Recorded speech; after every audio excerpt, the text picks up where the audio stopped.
Nathan, the douchey jock character in here, the baseball boy, I call him. He's wearing a baseball jersey as his costume because he's fucking lazy. But the number on his jersey is the number 23, and the directors included this number because it's often used in pop culture to relate to the devil or evil in general.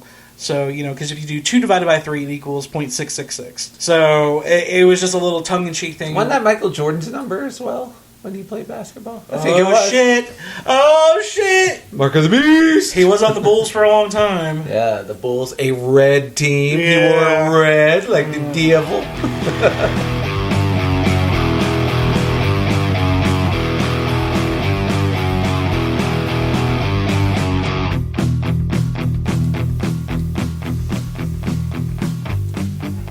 Hello, is it me you're looking for?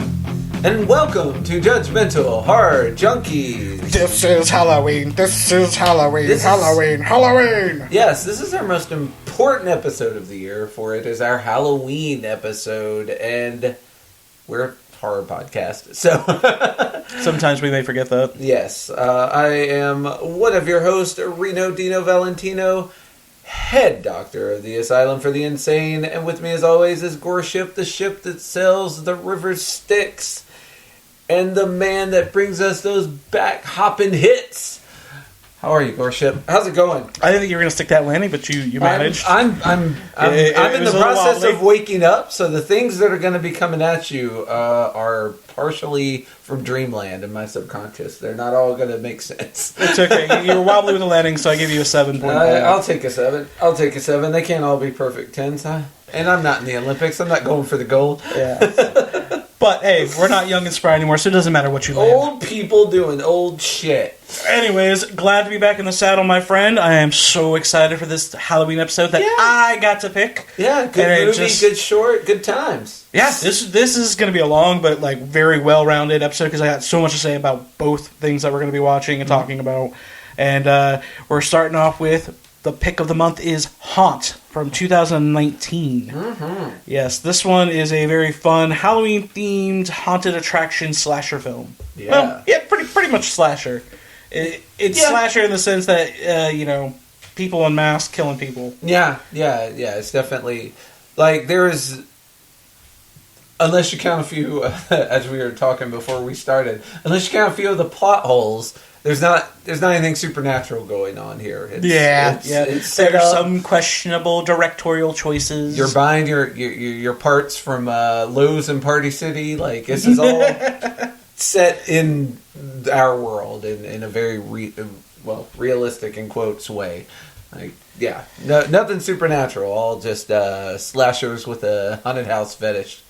And some face fetish. Yeah, the body modification community got a big playtime in this movie. Yeah, I was down for it. Mm-hmm. Gave me plenty of ideas for wrestling stuff. Yeah, so. about halfway through this, I got to a scene and I was like, oh, I remember seeing this little scene as the trailer almost. The only thing I saw about this movie before it came out was this one little scene, and when we get there, I'll mention it again. But that I didn't know I had any preconceived notions going into this until I got to that scene, and I was like, really? I do know about this movie. It. Okay, yeah. That's how I've been doing with a lot of horror movies and shorts I've found lately. I'm like, oh, I saw this as a random clip or reel that was going around on Facebook or TikTok or Instagram or whatever. TikTok and Instagram and but they don't tell you the name of the movies most of the time. They're just this is the scariest movie. Yeah, or they'll just show you the clip, no context. Yeah. Here's the clip, and then later you'll be like, oh, that was connected to something. Okay. But unlike them, we are here to give full context, and that's why I'm going to let you know we are watching Haunt from 2019.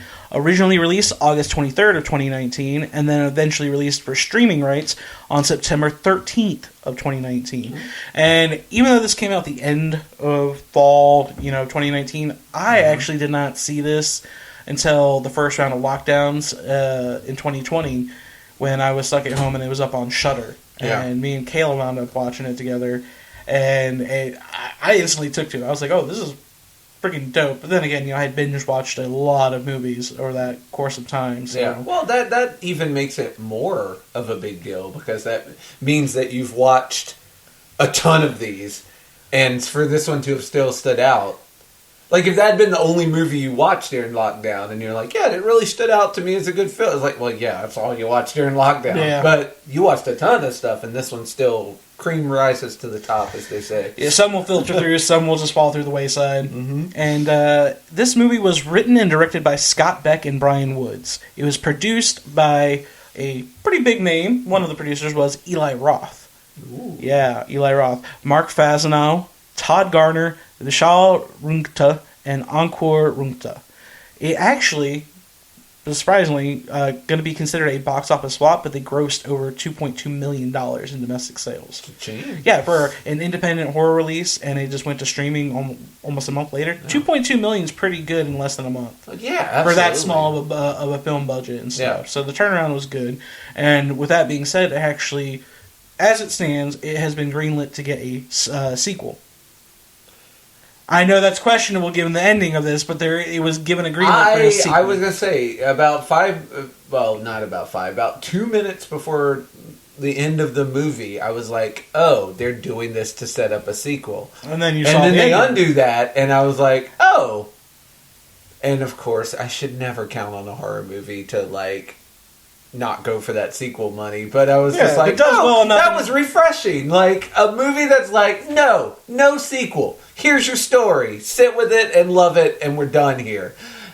If it does well enough to have a niche fan base, you can get any movie to have multiple incarnations. You can, but should you, darn it. I mean, for instance, The Ginger Dead Man with Gary Busey. Yeah. There's like 7 of those, and they wound up even doing a crossover with Bongzilla, Evil Bong.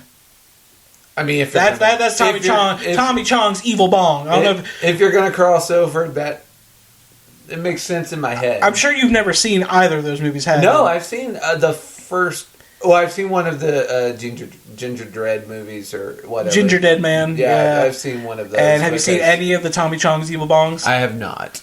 As a person who like smokes just occasionally, I tend to steer away from the it's funny because pot movies, which sounds like this is one of those.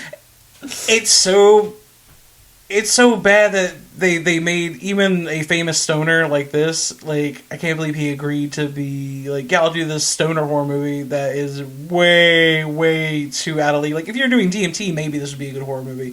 But if you're just smoking weed, nah, bro, this is over exaggerating. Yeah. It's still funny though. I still find it hilarious. I don't take that shit seriously, but yeah, sometimes movies, they got enough of a niche fan base, they'll get a sequel. And I guess Haunt, I'm in that fan base. I enjoyed it. I was actually like, oh, cool. They're doing a sequel. I'm 100% for it. Yeah.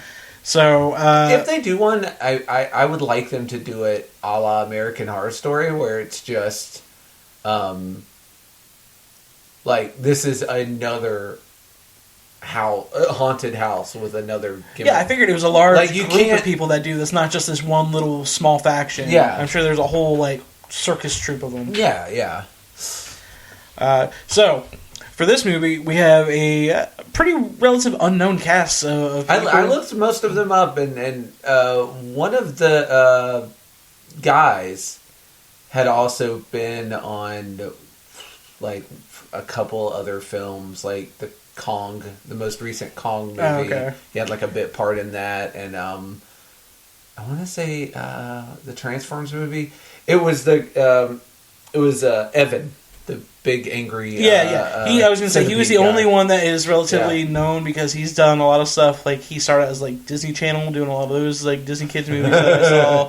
He's been a bully in a lot of movies that I've watched. He has the look. Yeah. And, I mean he's done stuff with Comedy Central, like on Workaholics. That was kind of the character I thought he was going to be when he first pops up in this film. Was like, we got kind of our jerk bully jock guy.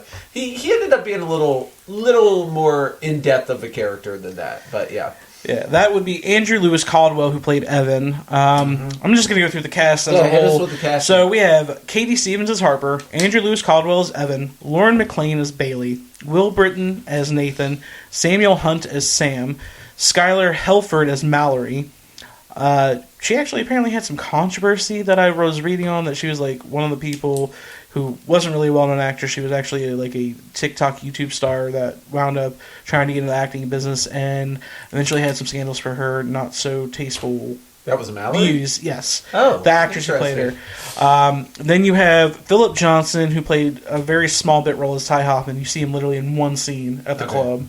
All right. But he was listed as like a main character. I'm not sure why. Kurt Oberhaus as Paul.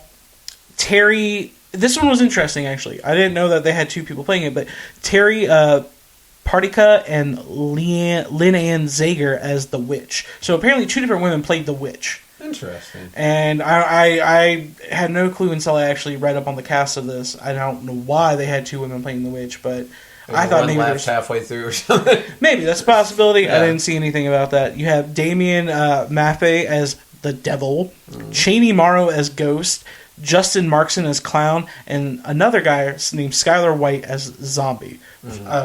Zombie was probably my favorite character. Was Zombie the one with the chainsaw? Yeah, of course. Yeah.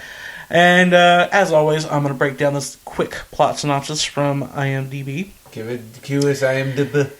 And it goes as this. Haunt. On Halloween, a group of friends encounter an extreme haunted house that promises to feed on their darkest fears. The night turns deadly as they come to the horrifying realization that some nightmares are real. Yeah, pretty short, quick, to the point. Yeah. I mean, I don't think it's an uncommon fear that if you go to a carnival ride or a haunted attraction, that due to horror movies that you think maybe a psycho killer actually snuck into this bunch and you may be one of those crazy small statistics that does get murdered on Halloween. Yeah. It's a small fear in everyone's mind. Very small, but it's there. Well, it needs to be there because, like, that is one of the things that helps a haunted house be effective. Like, while you're there, you have to feel safe, but you also simultaneously have to feel like, but there is a chance of danger, isn't there? Like, something could always happen.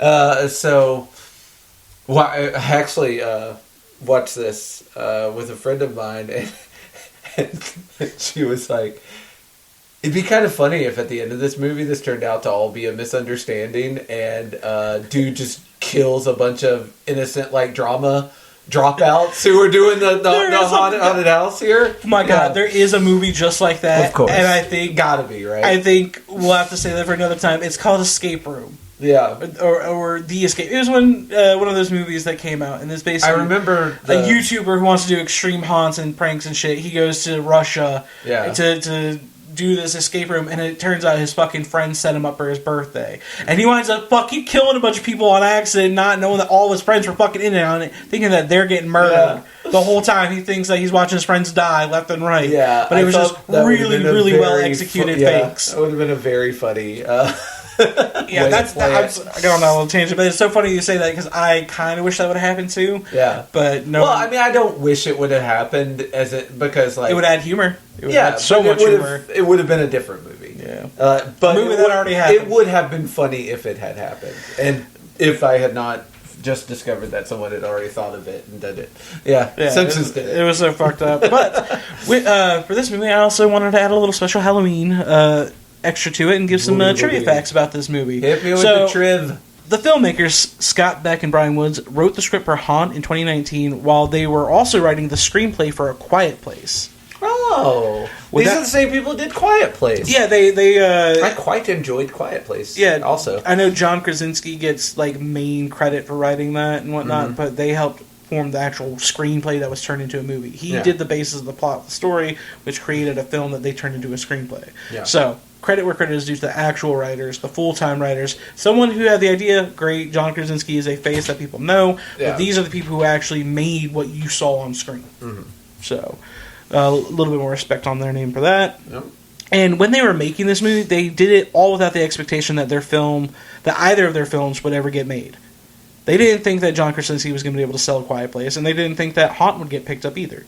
Yeah. So, it was kind of a miracle to them that it wound up. Now, did Quiet Place come first? Yes. Okay, that makes sense. Yeah. You get a semi-celebrity name, they could get one of your movies in the door, and then once you've had a movie success, then you can be like, hey, we're the guys that brought you The Quiet Place, huh? Yeah. And then you can keep. And I actually do think through. that when they show that trailer, it does say from the writers of A Quiet Place. Yeah, I do not.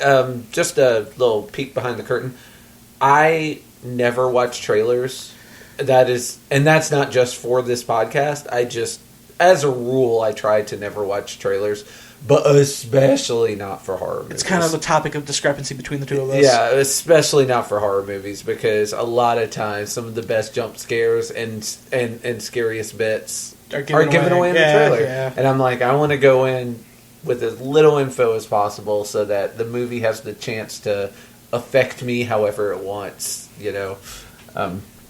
But as you were, sir. Another fun trivia fact is that Damien Maffei, who portrays the devil character, he also provided the voice of Harper's dad in all the flashback scenes for the movie. Oh, so interesting. That makes perfect sense as why when he's talking to her as the devil, she's also seeing her dad. Because it's literally the same fucking guy. Yeah, that's cool.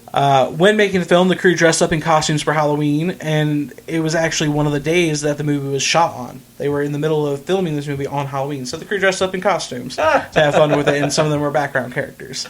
That's cool. The interiors for the haunted house attraction were all sets they built inside of an actual, unused dairy factory. Yeah. So it literally was DIY as could be. Yeah, that factory... What you see is what you get. That factory was pretty legit terrifying. They took an actual factory, boarded it off where they couldn't go, and made the actual, just like a real haunted house, cheap-ass haunted house would do. That's how they're done. Yeah. They kept true to it. Yeah. And this movie was initially planned to be shot in a warehouse in Atlanta, Georgia. And due to cost, they wound up changing the location, and the filmmakers wound up visiting various haunted attractions throughout Kentucky and decided to film it in Fort Thomas, Kentucky. But one of the days that they were beginning production had to be halted when a man was stabbed and the police had a shootout with him near the Cal Poly Pomona campus. Yeah, so one of your first few days on set of production, they wound up getting stopped because right down the road, the cops have a shootout with a man that had been after he had stabbed another man. Wow. Yeah. I mean, we've all been there. But damn. One bad day. Yeah, one bad day. Jesus, that's wild. Yeah, I thought that was a pretty crazy. Crazy. Sorry, we can't shoot today. There's a stabbing. Yeah. You always hear about the crazy behind the scenes stuff. There was a set fire. It's like, wait. You're saying we can't film all our fake stabbings because someone's getting real stabbed? Yeah, pretty much. All right. Pretty much. Another fun one of these trivia facts is that Justin Markson, who plays the clown, is a lifelong friend of filmmakers Scott Beck and Brian Woods. He had to audition several times for the role as Beck, and Woods had trouble separating their friend's jovial personality from the sadistic killer clown that he wanted to play. And after he got the role, he took inspiration from Javier Bardem's character of No Country for Old Men and Philip Seymour Hoffman in Mission Impossible 3. Nice. Two great yeah, roles. very good choices to... anytime you're following Philip Seymour Hoffman, you're probably doing good things, because, man, I love that guy. Now, I know we have this happen a lot in movies when they show another old movie being played in the background on a TV screen, and we always play the guessing game of, what's that movie? And it's often a black and white horror movie. Yeah. And what movie do you... before I give you the answer, what movie do you think was playing on in the background? If it's one I'm familiar with, it is. I will be surprised, because when the only scene I remember is where she's saying, "Oh, he threw me against the wall and then he hit me and he beat," she's basically describing the same thing that happened to Harper. Yeah. But no, I didn't. So the movie playing on the TV in the beginning is actually the George Romero's Night of the Living Dead. Well, the original. Yes. Okay. Yes, the original Night of the Living Dead is what's playing on in the background. Yeah, I did not recognize it, but that makes a lot of sense. And then another random trivia fact is that Nathan, the douchey jock character in here, the baseball boy, I call him. He's wearing a baseball jersey as his costume because he's fucking lazy. But the number on his jersey is the number 23, and the directors included this number because it's often used in pop culture to relate to the devil or evil in general. So, because if you do 2 divided by 3, it equals 0.666. So, it was just a little tongue-in-cheek thing. Wasn't that Michael Jordan's number as well? when he played basketball? I think it was. Shit. Oh, shit. Mark of the Beast. He was on the Bulls for a long time. Yeah, the Bulls, a red team. Yeah. You wore red like the devil.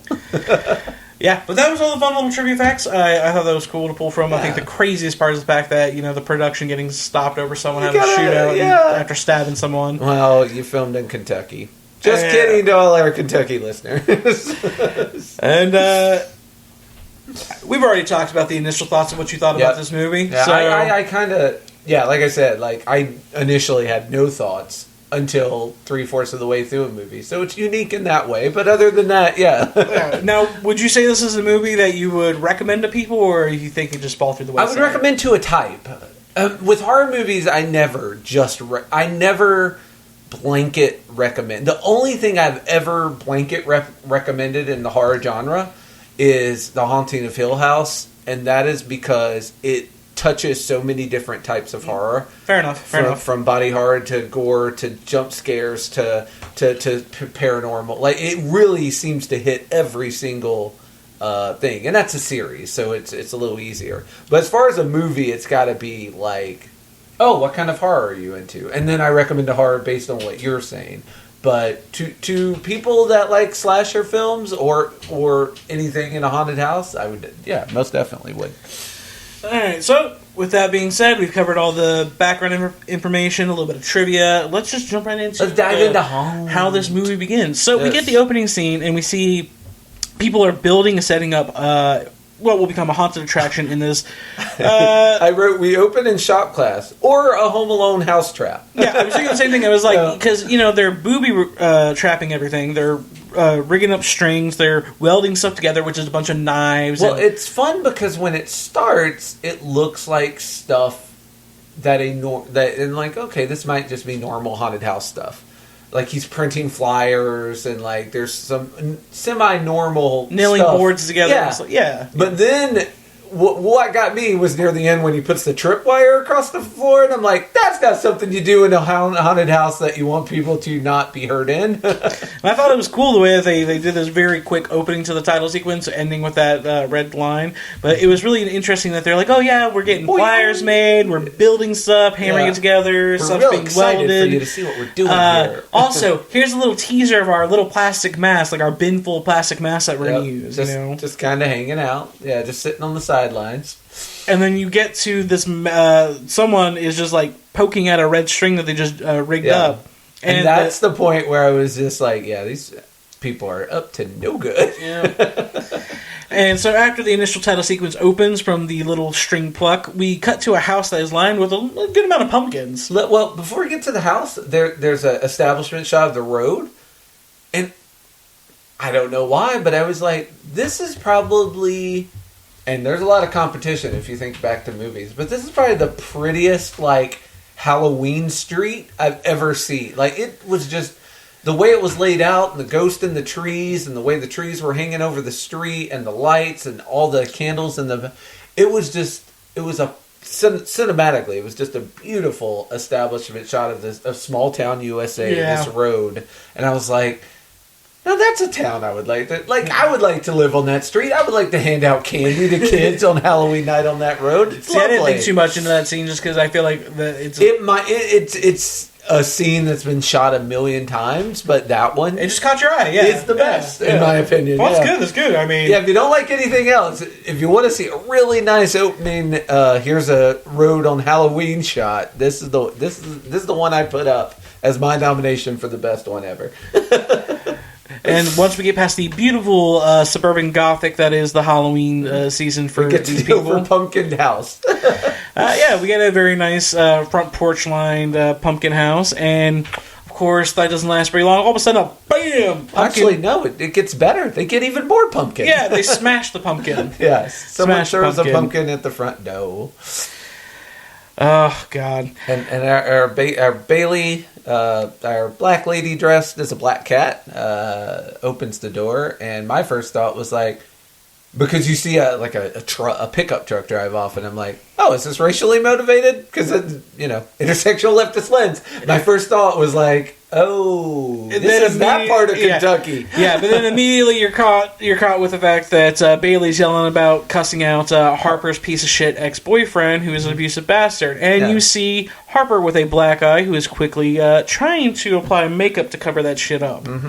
And we've immediately established best friend, girl who's just out of an abusive relationship. She's a victim. Yeah, and she's texting Sam over and over again, and you know, everyone watching this is like, "Oh God, please don't do this." We've all known or seen shit like this in our past. Sadly, we do. Way too many of us do.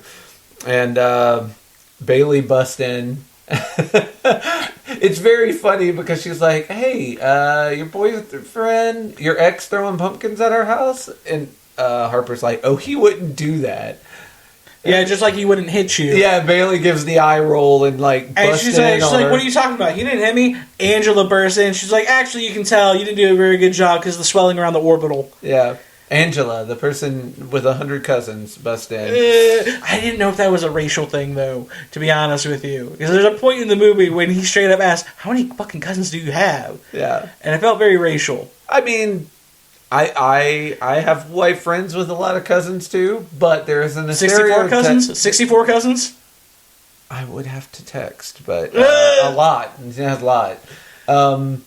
But there's not a stereotype around white people having lots of cousins. Yeah, that's what I'm saying. Yeah. Anywho, the girls decide that they say, "Fuck it, you need to get away from the abusive ex. Put the phone down. Stop talking to him." Well, I like that. Bailey types out "it's over," but Harper's the one that actually sends it. Yep. So I like she wasn't strong enough to do it herself, and her friends helped her. And her friend helped her, and she did it. And then they're like, "Well, let's go. Let's enjoy our Halloween night. Let's go out and party." So they go to this nightclub, and quick side, have you ever been to a club where the tables are glowing? Because I haven't. But I've seen it in a lot of movies, and I want to go. Because it makes the drinks look so cool when you set them on the table. It wasn't a nightclub, it was a music venue that I went to that had them. Okay, I think that's just a It's basically the same thing, because, the music venues are technically dive bars or whatever, but...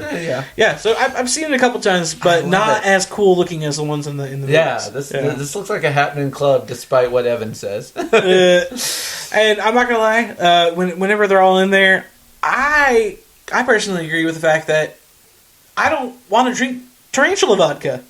I don't know what's up with that. I'm not really into large. I also don't want to drink the worm in tequila. Like I'm basically like keeping sex out of my alcohol. I mean, I said the same thing. Look, Alex Jones told us the leftists want us to eat bugs, and this is how it starts. They put it in the alcohol first. It's in the movie. It's subliminally just telling us this is what you got to do. Yeah, predictive programming is what it is. And so friends start passing around drinks and whatnot, and Harper catches a guy's eye from across the way, and he's waving, whatever. He knows Bailey. Him and Bailey exchange a brief word, and then he looks over at the table, and Harper thinks he's giving her the nod over, and Harper, recently single, ready to mingle, apparently. She just goes, and she's like, "What's up?" And he's like, "Oh, hi. Can I help you?" It's like, "Well, weren't you waving me over? I just saw you talking to Bailey, and I thought she said something to you." And he's here's the thing. Baseball man has no game. Like, pretty girl comes up to him, and he's like, "I'm sorry, can I help you?" Like, kind of rudely. I agree that he has no game, but not just for that instance. Everything going forward after this, when he tries to turn his game on, is no game. Oh, it's creepy, honestly. It's cringe. And I actually made a note that says, "Why is this romantic interest a douche with a backwards baseball cap? How young do they think he's going to look?" Yeah, I feel... Yeah, he looked the oldest of everyone. He looked like a 38-year-old man. He's like... how long have you been in college for? Your whole life? And I'm on my fourth major. They have this very awkward interaction of small talk, trying to kind of flirt and get to know each other. Well, because it started under such bad... Yeah. It was such a bad start because, again, she was like, "Hey, you wanted to talk to me?" He's like, "Oh, no, I was just getting another beer." And then he sort of realizes, idiot, what are you doing? Yeah, there's a pretty girl. Yeah, I do up need to to talk to you. Yeah, so he does. But on the same hand, look, I've never. I don't know if you've ever been in a situation like that, but I've had something similar like that happen. Like you know, back at like a school dance or whatever, where I thought a girl was like waving one of me or my friends over, and it was misconstrued that she was actually waving over her girlfriends who were grabbing stuff right beside us, and we didn't understand. And so it happens. I get it. Yeah, it happens more often to the guys than those girls, but I get it. Well, it's embarrassing. It's very embarrassing, and it's also that joke of like someone lifted their hand to me in a crowded street, and I lifted my hand back, and I accidentally held a taxi, and now I'm at the airport, and I'm traveling to Norway to start my new life or whatever because I'm so embarrassed. I had to just go ahead and do we it. can all had to roll with it. We can all somehow relate to it. Yeah. And miscommunication. Yeah, and I will say, he says "may I" before he messes with her hoodie, and that's a nice step because they're both complaining they don't have costumes. He straight up admits that he was lazy. He's like, I just threw on my old baseball jersey and brought my lucky bat. Yeah, and he's like, I figured I'd just be a ball. Well, he's like, someone told me 15 minutes ago that it was Halloween tonight. Then I'm like, well, okay. 15-minute outfit, whatever, it works. Yeah, and she's just in a red hoodie, and he's like, oh, no, you have a costume, and he you know, he's like, may I? And takes her hood and brings it up. He's like, look at you, your Little Red Riding Hood. And I thought he was going to say, look at you, you're Elliot from E.T. So, as much game as this guy doesn't have, we've proven that Reno has even less, because I would have said something much worse. That's fair. I mean, one credit, he did ask, can I lift your hoodie? And then does it. Yeah. And then the fact they called her Little Red Riding Hood, I call this next part predictive programming, because when she looks at her phone from Sam, he's the big bad wolf.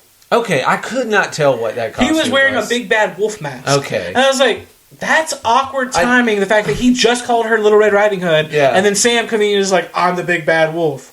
Yeah, but I did notice that whatever it was, it had like a red hood. But I couldn't tell. Like the picture was weirdly cut, and I couldn't tell what it was. But I saw the red hood, and I was like, oh, that's why later she thinks other people in red hoods are the wolf. So she gets this scary text from her ex, right after she gets called Little Red Riding Hood, and then he's the big bad wolf. All of a sudden, this asshole Evan just literally throws a beer in her face. Like, well, it's sitting on like the bar on like a table next to her, and he slaps it directly into her face. Yeah, directly. Either way, it's thrown right into her face. It's catapulted by a bitch slap into her face.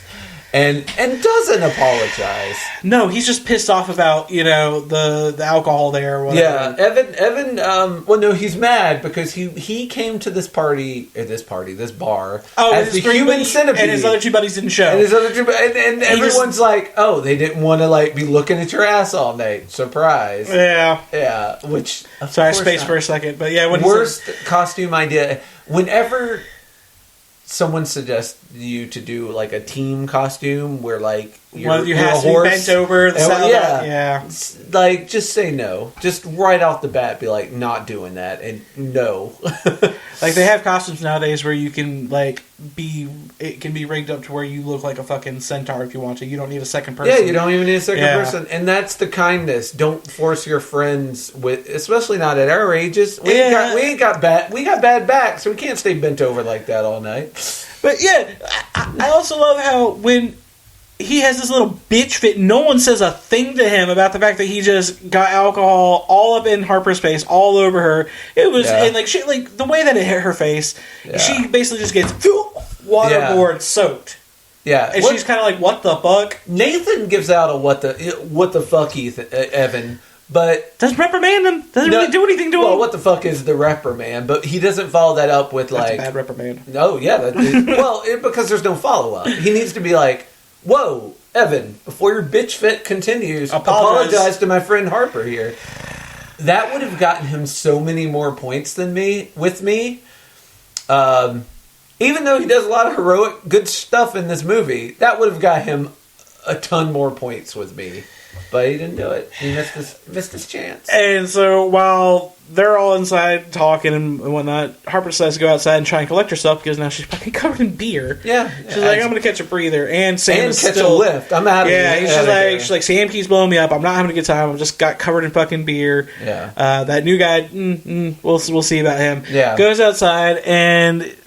She looks up and there's some clinking against metal, and here we have a red hooded figure standing ominously down the road from her. She thinks it's Sam. She's in an alley, and at the end of the alley is this person.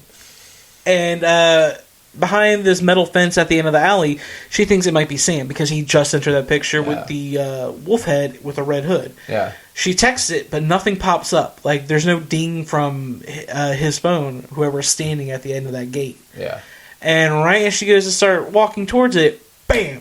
You know, she gets snuck up on from behind. They're like, hey, we're going to go to a haunted... It's just Nathan. Yeah. Because he continues his bad pursues her pickup game by talking about scary shit to a woman alone in an alley. Hey, not something you do. Like, actually, if a woman's alone in an alley... Don't approach her at all, maybe, because she's probably already got her nerves on like high alert. Because that's kind of a dangerous situation. What's worse about that is approaching her about it. Don't sneak up behind her.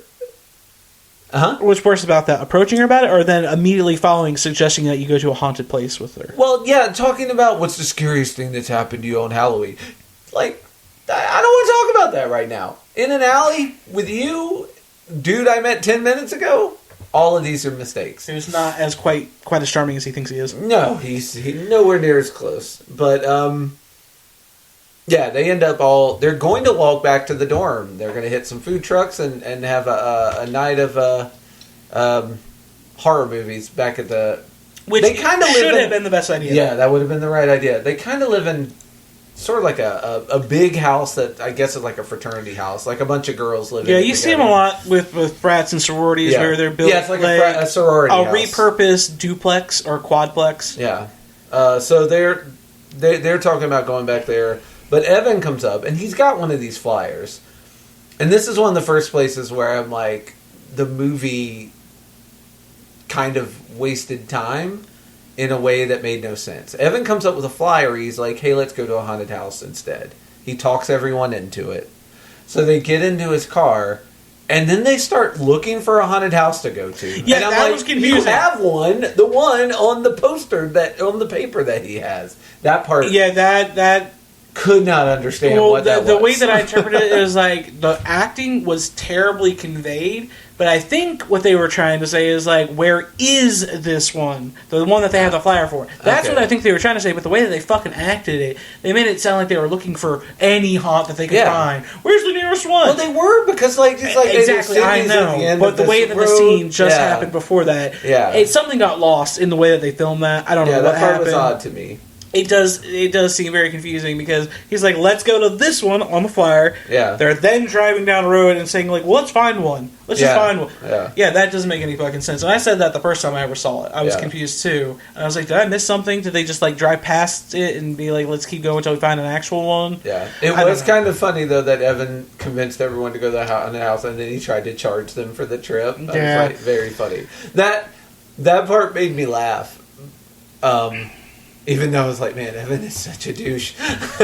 he redeems himself a bit as the movie goes on. But man, he starts out being such a douche. I mean, he's pretty douchey all the way up until maybe the last 5 minutes of his screen time. I feel like when he's like, someone's got to get out of here, like he volunteers to go by himself and escape and bring back help. That felt pretty heroic to me. True. Yeah. True.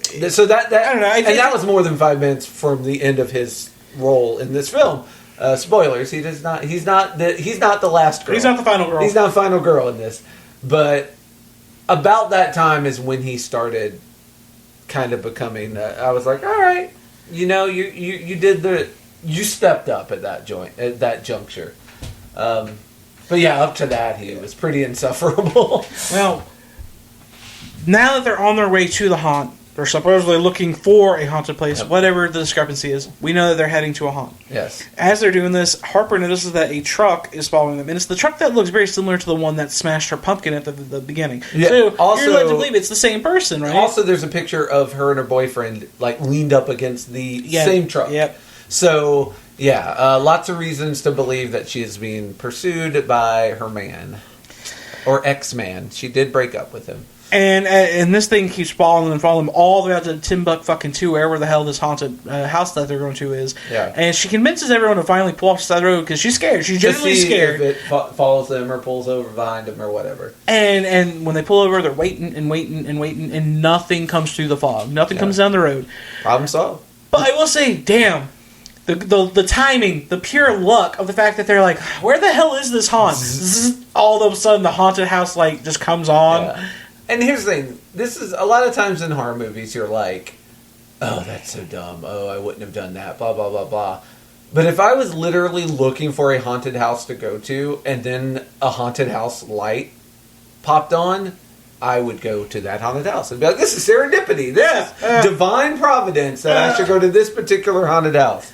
And sure enough, they drive down this dirt road to this haunted house, which is in an old factory. Yeah, it turns out that, this is where the haunt was. They get up to the doorway area, and they see that other people are going in, actually. So they're not the only ones. Yeah. They're not the only people that's quite a crew here. Yeah, they've been having a good time, apparently a good turnout. It's a good turnout this year, which is weird considering how hard this place is to find. Yeah, you notice that there's actually several cars in the little parking lot area that they've created. So multiple people have been fucking murdered at this point. Yeah, they've been going through already. And when they get up to the doors, Evan's like, 6 tickets, please. And Clown is just like, no. He's like, what the fuck you mean, no? And he very creepily just presents the pick-a-hand game. Yeah, the pick-a-hand. All right, which one's it gonna be? Which one's it gonna be, Bailey? Come on. Yep. She picks a hand. Oh, that's the wrong hand. Yep. He opens the other hand. What do you know? There's no key in either hand. Wait, what's that glowing behind your ear? It's the lockbox key. Yep. And they do comment like, oh, well, he succeeded in bad magic, but creeping me the fuck out. And I was like, right, dude? Yeah. Just again, I want to reiterate, I fucking hate clowns. And I do love this movie, but I rewatched this knowing damn well what I was going to have to see. This clown... And I bit my fucking tongue for it. I wondered if this clown was kind of like sad, because this clown was mostly on work detail.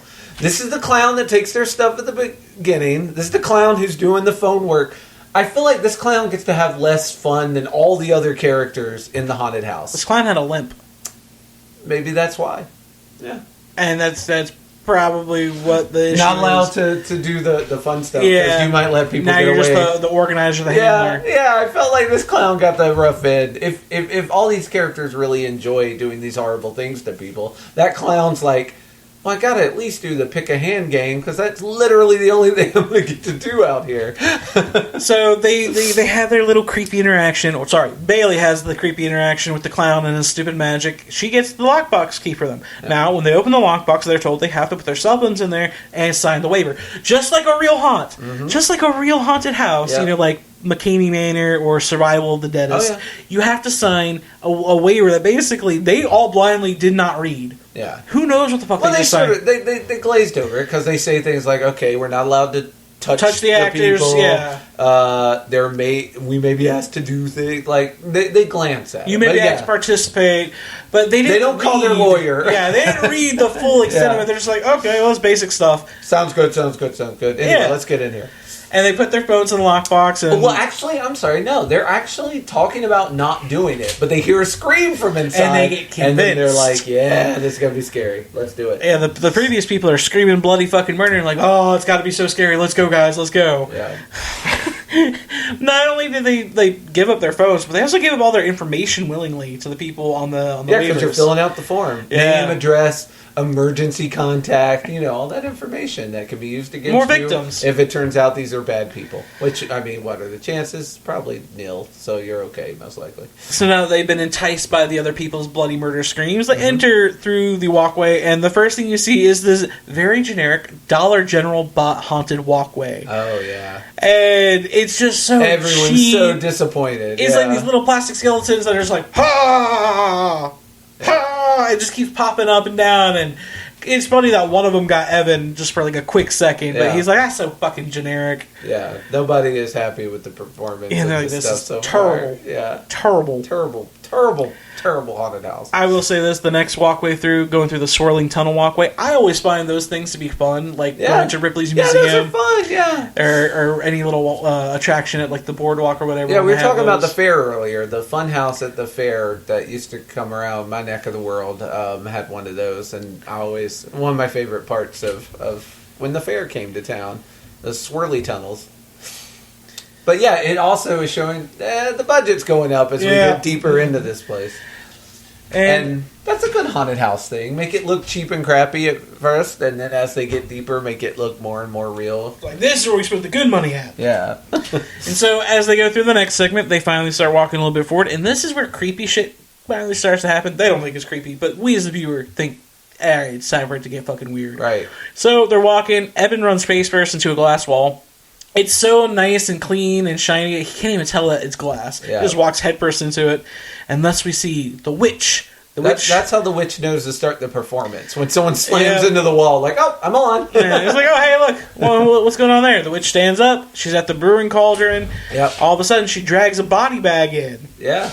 And when she grabs a hot iron brand, she opens up the black bag to find someone that the rest of the people think is just an actor. Yeah, absolutely. The woman starts screaming, please fucking help me. I don't want to die. Please help me.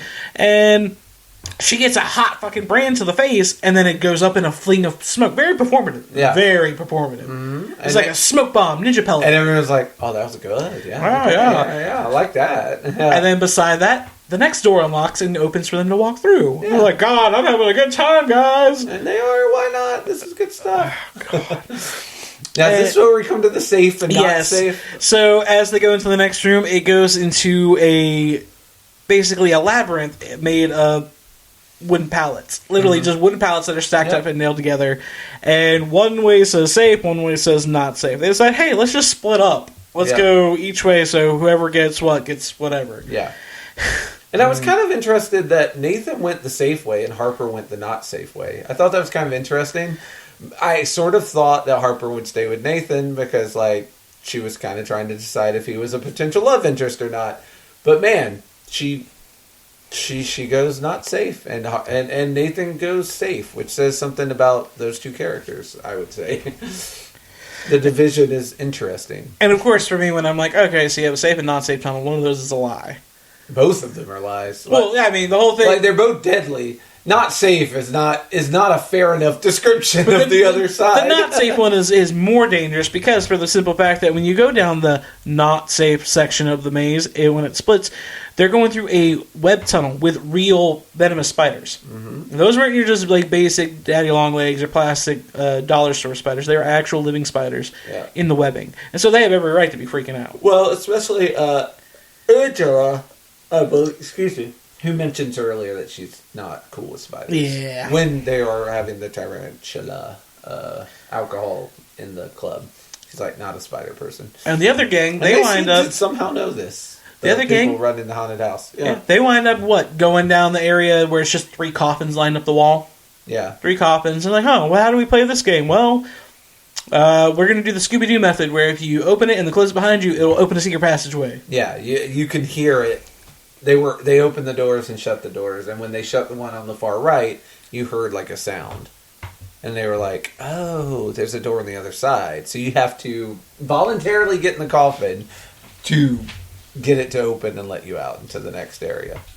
Now, you notice when Nathan and them are walking down that hallway, they're talking about how, when it cuts back to them, it's the next part of the maze. Mm-hmm. The walls are covered with paint. No, it's oil. Yeah. And it's like, no, wait, what are those bags above your head? Those red bags that are dripping stuff. Yeah. That ambiance. It's dripping ambiance. Yeah. Ambiance. Playing a nice factor later. Yeah. Let's see. And this is also, then we get our spider coffin scare. No. This is the next. The next part is when Evan and Harper officially find out that you have to go through one at a time, and they go through. Mallory winds up getting stuck. Oh wait, yeah, and then someone dumps plastic spiders on her hair, and she gets freaked the fuck out. But when she jumps out, they're like, "We have the receipt here from Party City." Yeah, they really splurged on that. Yeah, and I like that. Like, plant a fake receipt. Again, you're creating this false sense of safety. That like, everything's above board here. Like, you're not letting them get too scared yet. You're ramping it up slowly. Yeah, because that was a pretty easy one. Little plastic fake spiders. You turn around, and then they have this vent that they have to crawl through that's just pitch fucking black. Yeah. That's the part where I'm like, ooh, we're getting even more... Because, confined spaces, it's dark. You don't know which way you're supposed to crawl. Where it's really hard to defend yourself. You're crawling around on all fours like a baby, which makes it hard to fight. And while they're about to crawl into the tunnel, we cut back to the other gang, and they're at the Hall of Mirrors in the Warped Mirror section. And I love this aspect because it just made me think of these stupid TikTokers and people who point this out. Oh, look, the no gap between the reflection. It means it's a two-way mirror. Yeah. You see that so often nowadays, and people love doing them. It's like, I'm at a hotel, and this mirror's got no gap between my finger. It must be a two-way. It must be a two-way mirror. And it's all I could think about that. And it was a very quick cut, but when they show that, it is a two-way mirror, there's someone behind there watching them. Of course. It's, I believe it was Vampire that was watching them. So funny. Yeah. And then, I said Evan almost got his wish for a human centipede while they were crawling through those vents. They were like, right. Yeah, they were like butt to butt, and he goes the wrong way, and it's a dead end. So he has to back up. He has to go back and go the other way, and which, of course, in those kind of tunnels takes a bit of maneuvering. Right. And I was like, Evan, you gotta be careful what you dress up as for Halloween, because it may end up being what happens. And then the whole time that they're crawling through, I don't know if you noticed, like, at the end of it, you still hear the chainsaw noises and stuff. Mm-hmm. Like, you gotta keep the creepy ambiance going. This is also where we hit us with the everyone Angela knows as a person. She's like, I got a cousin that does this. I got a cousin that does that. Yeah. I got every bit of information Angela has ever received in her life. She received for one of her cousins because of a job that they had. And then when they're almost done crawling, Harper notices that somebody else on the other end of the maze where they did not just come from, in a completely separate tunnel, is crawling. And she just kind of looks and keeps looking, and she doesn't say anything, which is smart. Yeah. It's smart. She doesn't call attention to herself. She just keeps crawling very quickly. Yep. And now, this is one of my first big plot hole things that I get confused about, especially now that I've watched it again for like the third time. They're crawling. They're literally right up each other's ass. 1 second, Mallory is right behind Harper. Yeah. She looks over. She sees the creepy red dude. She keeps crawling. Mallory should have been right behind her still. How did they all of a sudden lose her? Because she crawls up the tunnel right after Evan. Yeah. I don't know. And they somehow lost her. She's no longer there. But the only thing I can guess is the trap door that's in this thing. that was the question I had. And it did get answered later on. But it took a very long time to get there because that fourth guy would have triggered the trap. Yeah. He would have triggered it, not Mallory. But unless she was over the area where the trapdoor was. Well, it kind of also doesn't make sense because they said anytime there's more than one person in at a time. Exactly. And it was like, no, because the first time through, like, they crawled in a triplet. Yep. And 2 of them didn't fall down a hole. So they're not listening to their own lore or whatever. Or it's a thing that you, like a trapdoor that you can turn the weight pressure sensor on and off. That's my only way to make headcanon sense. I'm sure the directors have their own logical excuse that they just didn't convey. We see multiple pictures of like a map of the whole place and all the different traps and stuff. So I'm sure the director has this all marked out somewhere. The next area, I've always thought this was a very traditional Halloween trope. The close your eyes or blindly stick your hands inside the disgusting objects. Is it a bowl of intestines? Are those eyeballs? Yeah. That's an oldie but a goodie. So the next section of the group, what was it? It's Nathan, Angela, and Bailey. They get to this wall and they stick their arms pretty far deep in, and they're reaching, and Nathan's reaching. He's touching. He's like, oh, what is this round feeling? It's kind of slimy and small. It might be Evan's balls. Pulls out. It's a grape. He's like, yeah, that's about right. I thought that was pretty funny. No, he eats it. Oh, he tosses up. Yeah.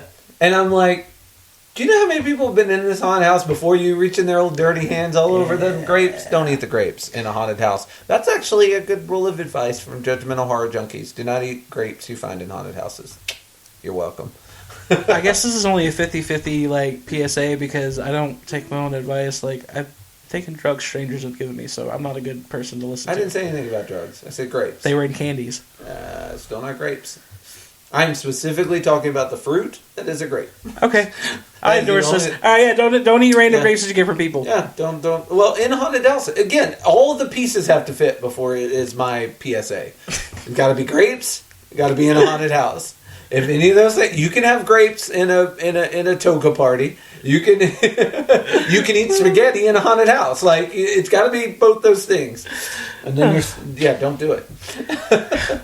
So while they're all sticking their hands in, Angela's like, I don't really feel anything. That's kind of a disappointment. Bailey sticks her arm in the third hole. Yeah, we had it like dead man's hair in the first hole, which was spaghetti, and then we had grapes in the second hole, and now Bailey's going to the third hole, the last hole. Well, she notices that when she stuck her hand the first time, she loses Harper's mother's ring that she was wearing for some reason because she took it as like costume part of her jewelry. costume. Yeah, costume jewelry. Because when you dress up as a cat for Halloween, you got to have costume jewelry. And so Nathan's like, all right, I'll help you out. He sticks his arm in, and they're both trying to feel around, and he's like, oh my god, something's got me. Oh my god, oh, it hurts. I just got you. But Bailey's not joking, because she's really being grabbed and cut up right now. Yeah. She's like, it hurts, it burns, it hurts. What's going on? Yeah. Something's got a hold of me. Rips her arm out finally, and you notice that she's got these really deep, fine cuts on her arm. I will say this, because it takes a second for the cups to open. Yep. So at first, it just looks like she has a love tattoo on her arm, and I'm like, "Oh my god, they tattooed love on her while her hand was in there." That's and then they open, and I was like, "Oh no, they cut her." Yeah, like super deep, fine cuts. So she did not get a love tattoo. Yeah, took a minute for the air to hit those deep cuts. Oh, and later we see because they get to the other side of that, and you see these little rusty razor blades that were used, and that actually was one of my gross out scenes. I was like, ew, gross. Yeah. All right. Then we're heading to the chainsaw shoot, I believe, which I like. Evan and Harper are waiting at the tunnel, thinking that the person getting ready to come out is Mallory, but they are quickly greeted by the devil. Yep. He crawls out, and he basically just points for them to keep going forward and forces them to walk. Because, they're like, listen, we lost Mallory, our flapper friend from the 1920s. And he just points the way, like... And they're like, oh, I guess he's going to take care of Mallory. Or this is all part of the show. Yeah. Like, so they keep going in the other direction. And the whole time he's just creepily following behind them, just very, all the way up the stairs, Which, again, is typical haunted house fare. Yeah. Yeah. All still within the realm of this is normal stuff. He leads them to another tunnel, but this one is a slide, like a metal chute. Mm-hmm. Yeah, and from this one you hear the speakers of the chainsaw sound and graveyard noises amplified even more. So you're like, oh god damn! Well, there's a bunch of phone speakers around it, and I'm like amplifying the sound. Yeah, but I thought it was funny because I expected, of course, there to be a dude with a chainsaw up here, but there's just speakers. Yeah. Purveying chainsaw sounds. It's coming. It's about to happen. It's not happening yet, but it's about to. Time to go down the chainsaw chute so we can go to the fairy veil. It's really pretty at the other end of the chute. When they come out, I'm like, oh, this is nice. It was actually probably the prettiest room in the whole haunt, and this is where my favorite one, the zombie, is hiding out. Yeah, this sort of reminded me of the fairy garden in Willy's Wonderland, where Fairy hangs out. You know what? Very similar. Yeah, we had opposite opinions. I thought it looked like the neon rainforest that Poison Ivy was in the George Clooney Batman Forever. Oh, yeah, in the fourth Batman. Those two things have similar aesthetics, so yeah. But yeah, Batman and Robin Forever, I thought it was like that exotic neon flower jungle is what it looked like. It was lovely. Harper slides down. She's perfectly fine. She's just walking around. Nothing. Nobody fucking pops out to scare her. Yeah. Evan's big ass slides down. He eats it. He lands hard on his butt, and the zombie starts walking towards him with the chainsaw. He's like, oh, that's all funny, guy. Yeah. Zombie keeps getting a little bit closer to him with the chainsaw. And he's like, hey, I said back up, and shoves the zombie. He just broke the rules. Yeah. Although they'd already got Mallory at this point. They don't know that? Yeah, but my point is, this wasn't like a... I know. If they had obeyed the rules, they could have got out which I think would have been kind of a neat take. Like they're not allowed the rules and you live. Yeah, they're not allowed to mess with you unless you break the rules. Yeah. It would have been kind of a funny little thing how each of the, and so the whole time they're trying to get them to break the rules so that they can have permission to kill them. But yeah, he ends up pushing the fuck out, and then he immediately is like, "Okay, I definitely shouldn't have done that." Once again, does not apologize though. Evan will not apologize. Yeah, he's not apologizing. He's never in the wrong. But yeah, and I just like the way that even without seeing his eyeballs or the look on his face, you could tell the zombie took that shit personally. Well, of course. Like he's just like that. The way that his head slowly turns and follows him holding the chainsaw, I was like, brother. Oh, brother. It's funny. All these movies are the same in which like the killers take it really personally when you fight back.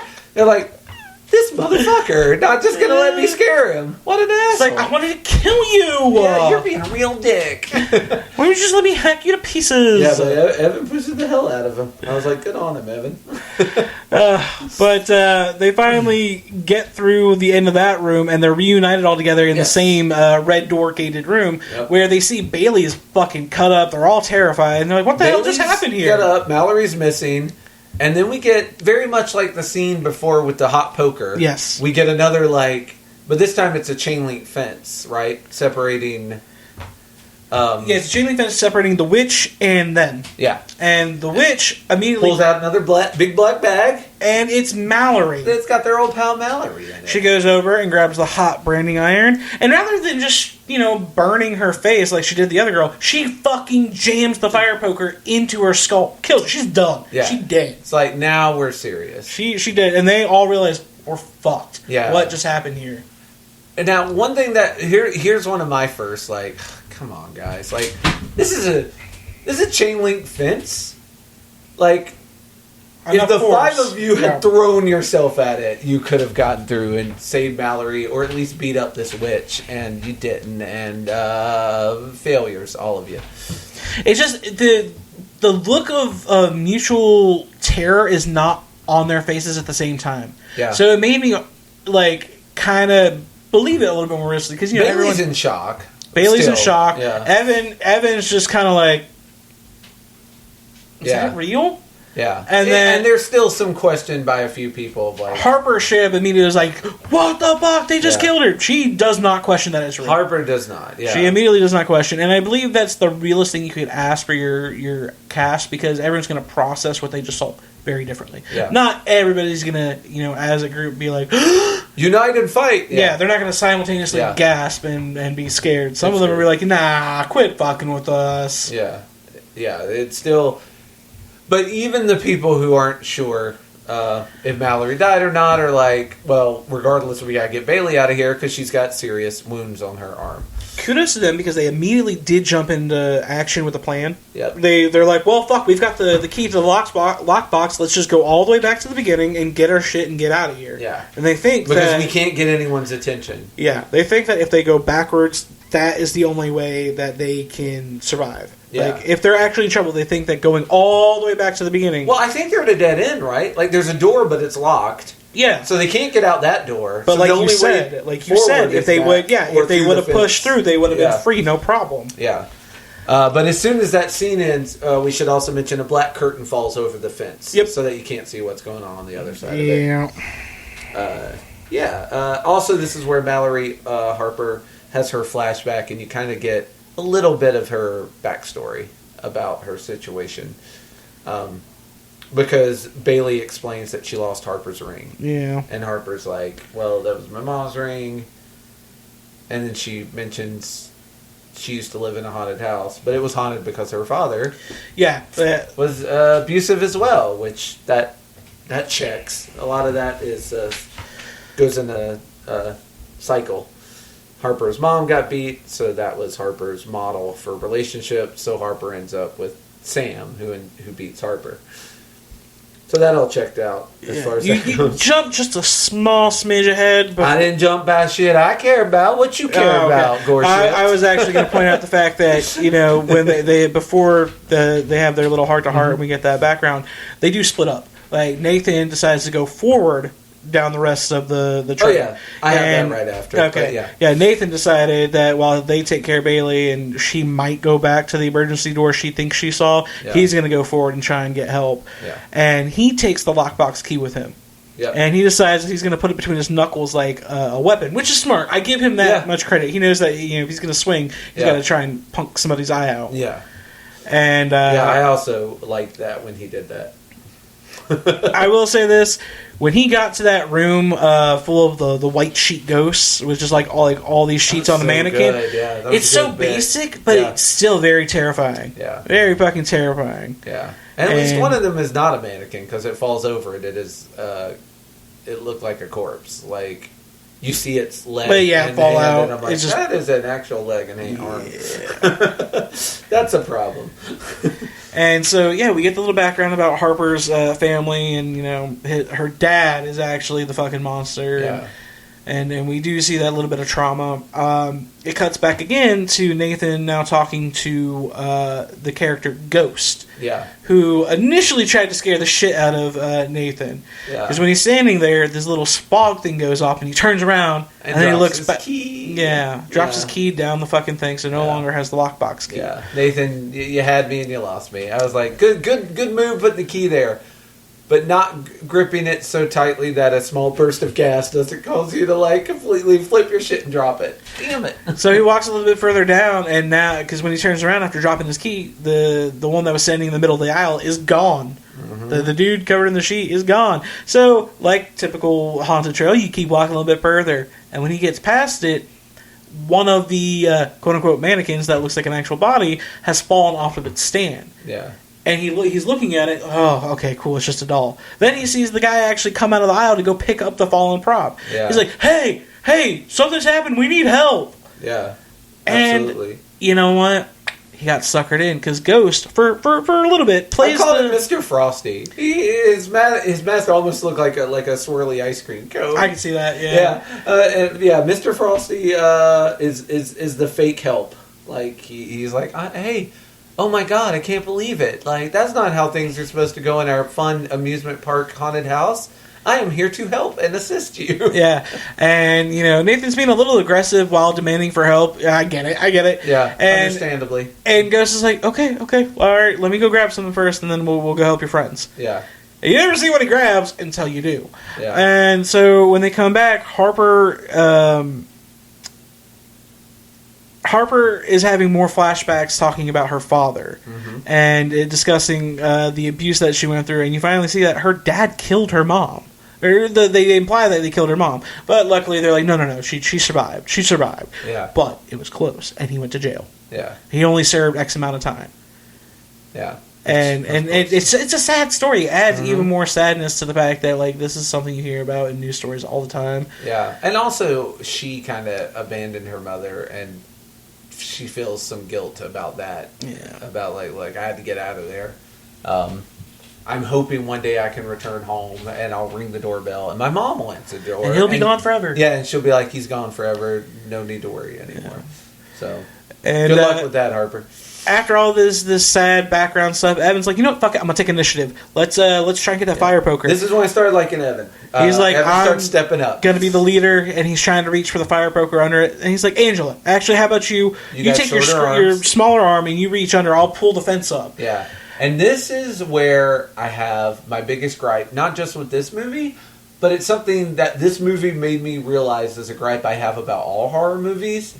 And it's doing something slowly that needs to be done very quickly. Yeah, quick. They had a lot of time. Yeah, like Angela does the I am reaching for the and like her hands just, and I'm like, reach in, grab it, yank it. Like you don't know what's happening on the other side of that curtain. You want to be quick, and of course she's not. And that happens 2 or 3 times in this movie. But it reminded me that this is a trope in a lot of horror movies. Where you need someone to do something really quickly, but they're slowly moving towards it. And you're like, oh, God, just grab it and go. And this is that section where she makes the comments about, she's like, this is just like what my cousin who's a proctologist does. Yeah. And he says, how many cousins do you have? Yeah, I believe this is Angela's last cousin reference. R.I.P. Angela. Not yet. She says, she just, like, under her breath, she says, 46. Yeah. And as she's reaching to grab the poker, her hand gets stomped on and broken by the witch. You hear the bones just snap, and she can't move her hand now. She yanks it back, and Evan manages to grab the poker. Very smartly, because she got it closer before, because again, she's slowly dragging it out. So she got it close enough that Evan could grab it. And Evan, again, he's getting points with me, just reaches in and snatches it quickly. Yes, very quickly. He's ready to fucking fight. And just at that point, Nathan comes back through the doorway with Ghost, who, again, is still pretending to be helpful for them, trying to be like, hey, you know, let's get this thing. This isn't supposed to happen, guys. Yeah. We're a little extreme, but, you know, we want you to have get fun. Her out of here. Yeah.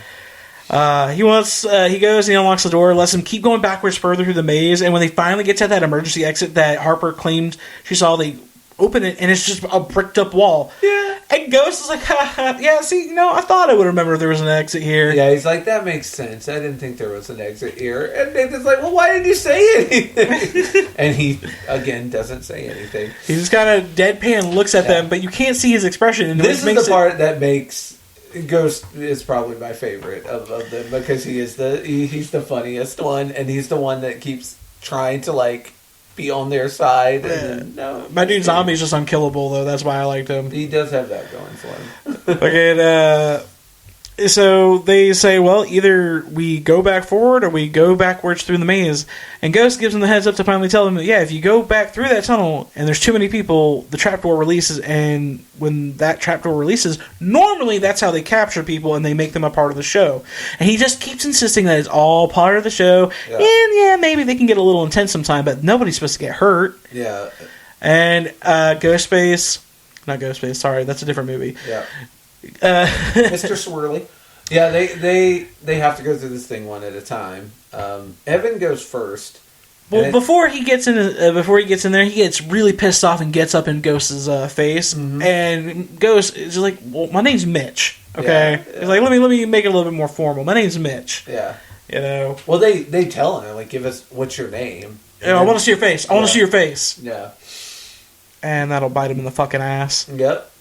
So Nathan makes the plan that, like, look, Evan goes first, Ghost goes second, I'll go behind Ghost to make sure he remembers whose team he's playing for, and we'll all follow one at a time, and that way we won't set off the trap, we get out of here. Yeah, they were smart enough to take his keys from him, so... Actually, I marked it. Harper was smart enough to take his keys from him. Good on you, last girl. One thing that they should have done, and they didn't when they were making these plans, which I understand, spur of the moment, in the heat of the moment, but Evan should have waited for Ghost. Like, as soon as Evan gets out of the cave, he starts running, and I'm like, Evan, you need to wait for Ghost, because once Ghost gets out, there's no reason for him to... Not do anything shady? Yeah, not do shady shit, which, hey, surprise, surprise, he does shady shit. Yeah. But Evan gets through first. And when they start going through, Harper turns around because she keeps hearing more noises coming down the hall. Yep. And she runs back with the keys and locks the door back again, just for safe measure. Yeah. And just like you said, when a Ghost gets through the fucking tunnel, he immediately just grabs some fucking pieces of wood and starts nailing the tunnel shut so they can't get out.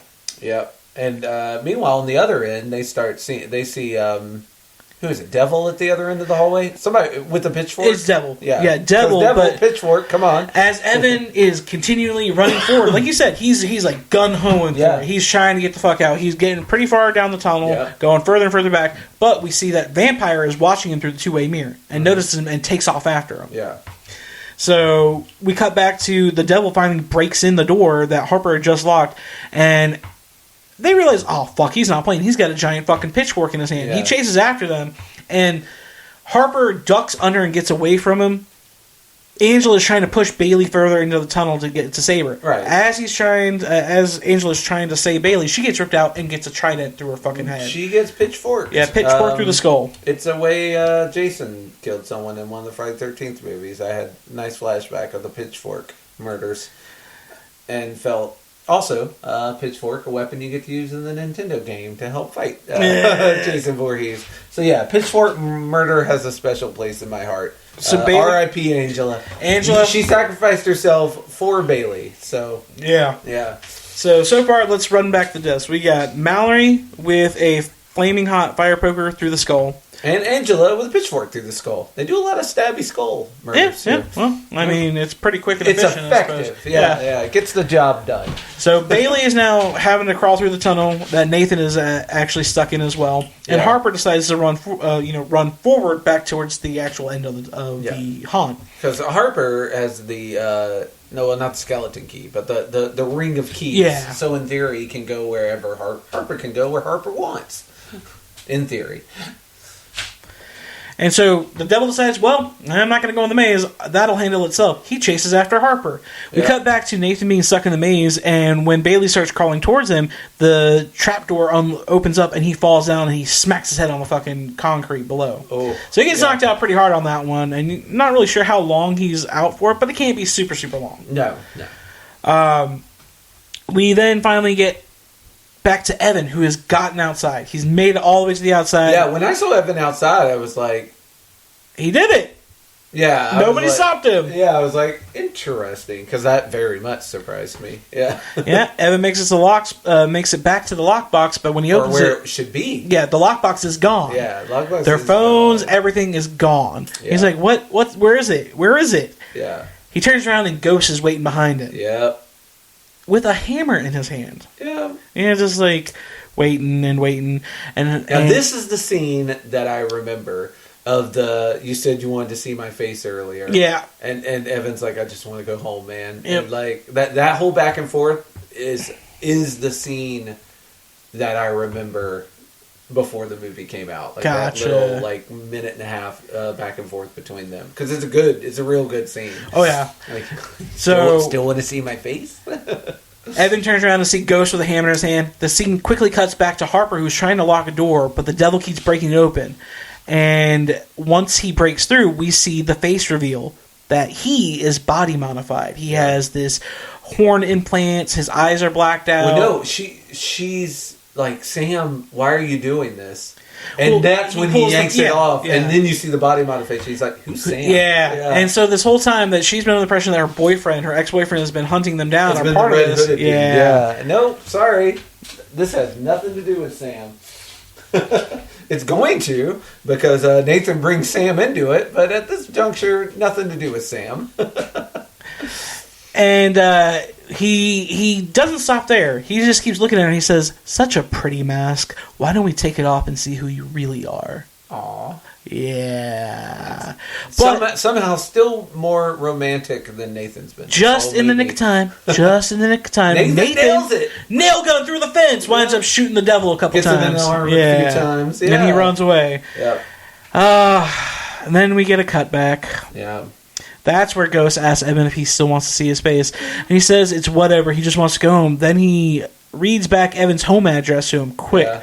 And then we get a quick cut of Nathan and then back to Ghost, who has already smashed Evan's skull in with a hammer. Yeah, Evan, we don't even see... Evan dies off stage. Yeah, it cuts to Nathan, then it cuts back to Ghost, who has smashed in Evan's head with the hammer, and then you see his full face, his body-modified face, where his nose is missing, and he says, it's not perfect, but it's a work in progress. Yeah, and then he takes the claw end of the hammer and shoves it into the upper part of Evan's mouth and rips it up. And that's his move, because he tries it again later on Harper and doesn't get it done. But yeah, that's his go-to. And I assume he's getting parts for his face. Also, like, kudos to the practical effects. You need a nose, dude. So maybe you can get one off this Evan guy. Oh yeah, like the quote unquote monster makeup in this was great. Yeah. And the gore makeup was good too. So now that Evan has been killed off with a hammer, we cut back to Harper, who's still, like any good final girl does, she's trucking along to the next area of the haunt. Yep. And Nathan is in the backstage area of the haunts that he was previously in. Mm-hmm. And that's when they get to that medical game where, like you said before, he sees the rusty razors that were used to slice up Bailey's arms, and he finds Harper's mom's ring sitting on the ground. Yeah. He's smart enough, he picks it up and pockets it, just in case he's lucky enough to stay alive to see Harper again. Yeah. That was sweet. And Nathan, Evan was growing on me, and then he died. Now Nathan's growing on me. Oh, I did forget to mention, and probably for good reason, but after the devil reveals his face, we also get a quick cut to the clown with the lockbox walking into his office. Oh, yeah. And he takes off his mask, and you see his body modification of how he's basically created a red nose and tattooed clown makeup on him. He takes this shit serious. Yeah. But you notice when he's walking with the lockbox, he does have that limp, so that makes sense why he's not the one out and about killing people. Yeah, he's got to do all the crap work, like dispose of the cars and fucking like do the phones, and I felt a little bad for him, which is weird because he's a monster. But I was like, oh, this poor guy. And so when Clown is going through lockbox, he takes out all the phones and is trying to open all the phones. They all have lock codes. Yeah. Except for one of them. Yep. Harper's phone that has a shit ton of messages from Sam. Yeah, which I thought was interesting. It said, like, Harper, who doesn't lock their fucking phone? Yeah, Harper? right. Probably because of the abusive ex-boyfriend who had to go through her phone. Allow her to lock her phone. That's exactly the conclusion I came to. So Clown, when he has the phone, he sets it down, and Sam tries calling Harper's phone. He answers the phone. Yeah. He's like... Yeah. Hello? You get this very, like, Sam is sure Harper's sleeping with someone else because a dude answers the phone and he's like, Harper, talk to me. And he's like, too late, click. And the too late means I'm fucking your bitch right now. Like, to Sam's ear. And Sam is not cool about that. and now that Sam is in the background area, he winds up finding his way to Clown's lair where there's... What happens is Nathan gets that phone and sends the address to Sam. Yeah, that's what I was about to say. He winds up getting and hides in the lair just long enough to fucking get the phone, Harper's phone. Yeah. Texts his pin drop the address to Sam because I guess he's like, that's the only way somebody's gonna know where we're at. Right. And it does work in their favor. Yeah. And he hears someone coming, so he hides behind a tarp. Yeah. On the wall. From my understanding, he sent the address because it's the only thing you can do quietly. Yeah. Like if he'd called emergency services, he would have been found. You would have heard them clicking of the text thing. Yeah. So he sent the address and Sam gets it, and Sam's on the way. At this point, I had another thought. Wouldn't it be weird if the abusive boyfriend ends up being our hero and saves the day? Like, right? Whoa, I am not sure how to feel about the guy at that point. Yeah, that would be an insane plot twist. That's a very compromising... You punch her every night, but you did save her life, so... But you're also possibly at a higher chance to end her life. Yeah, this is... I don't know how to feel about this one. Now, we get back to Harper, who is walking in a dark tunnel section. Very dark tunnel. Very dark. You can't see nothing, so she gets this flashlight off the beginning of the entrance. She gets it off a Riddler trap. There's like a Riddler trap? Yeah, because it's a bucket that says reach inside, and when she reaches inside, she pulls out it's all the intestines and shit. And awful. Yeah, but she reaches inside, pulls out a flashlight, and I'm like, that's some Resident Evil stuff. Like, you have to find the flashlight to continue through this area. But she does, and it's a weird... There's just blades everywhere, and it's dark, and there's a wood board with nails on it that she luckily steps over the first time. Notice I said the first time. There's a chandelier of knives. Oh, it's definitely the mobile from Addams Family Values that they had above the baby's crib. All those different knives and sharp objects and stuff. Yeah, she's kind of like a Rube Goldberg machine that she has to fight in the dark now, which is not hard to do. And I love the way that this was filmed because she's going through this very slow, which you would need to because of how she notices that there's nails hanging off the wall. There's giant fucking like every post has spikes sticking out. Oh yeah, it really is. She's like I can't move too quickly or I'm going to run into something. It really is a Rube Goldberg machine, or that game Mousetrap that kids had when they were kids, where it's like all the cranks and levers and bolts and like. It I was thinking like of it like that game that you see at the fairs where the machinery is rotating and you have to get the ring off of it without touching anything. Oh yeah, that's what it reminded me. It was like she's got to sort navigate. of that, but she's that. Yeah, she's the ring. Yeah, she's the ring trying to get through the area without being poked. Yeah, and I love the juxtaposition of her scanning around all the sharp objects, and then she looks over and you see this Blair Witch motherfucking looking asshole. This vampire. The vampire is doing his best Blair Witch pose. Yeah. And he's just clearly standing there, and then he just whips it around. She's like, "Oh fuck!" And she goes to run away. And what does she do? Steps right on the nails. Tetanus. Tetanus everywhere. Boy, does that stop her. But not only that, she then falls forward on the sticky fly trap paper. The fly trap was much worse for her. Oh, my God. And she's like, if I don't fucking move, I'm going to die. Now, here's a second plot hole for me that really bugged me. Okay. Really bugged me. I have to go back and read this because it's how much it bugged me. Because it's so bugged. Harper's crawling around only to get stuck on the fly paper. She rips her palms off. Meanwhile, the vampire, who has a machete in his hand... Vampire has a machete in his hand. Yep. Walks over to the wall and starts sawing the rope where the chandelier of knives that is also guarding the entranceway to the next level. Yeah.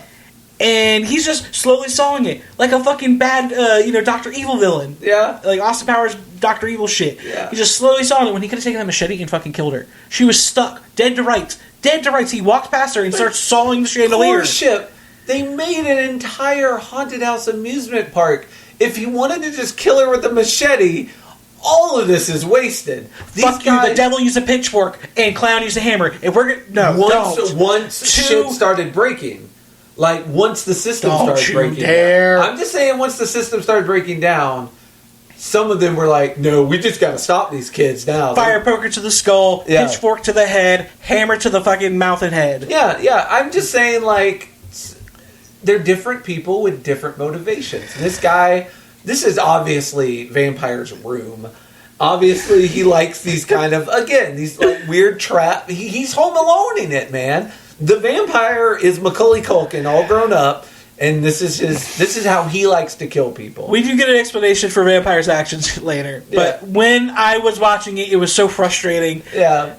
He's having a good time. Yeah. He's doing it. He walks right past her. He walks right past her with the machete, and he could have just fucking like, eh. He's Frank Sinatra. He has to do it. He did it my way. Anywho, which turns out letting her escape to the doll room. She rips her palms off of her hands. That was very well. The makeup job. Yeah. That was painful. God. Just good. The skin palms. Yeah. And she crawls on those bloody palms and knees through the little tunnelway right before the chandelier knives crashes down, which could have impaled her and killed her. And now we get this creepy ass doll room that locks behind her, and it's a true escape room at this point. Yep. That door that she came in shuts. Yep. She barricades it because she thinks that they're still going to get in. Yeah. So she's right. Someone's beating on the other side of that door. Yeah.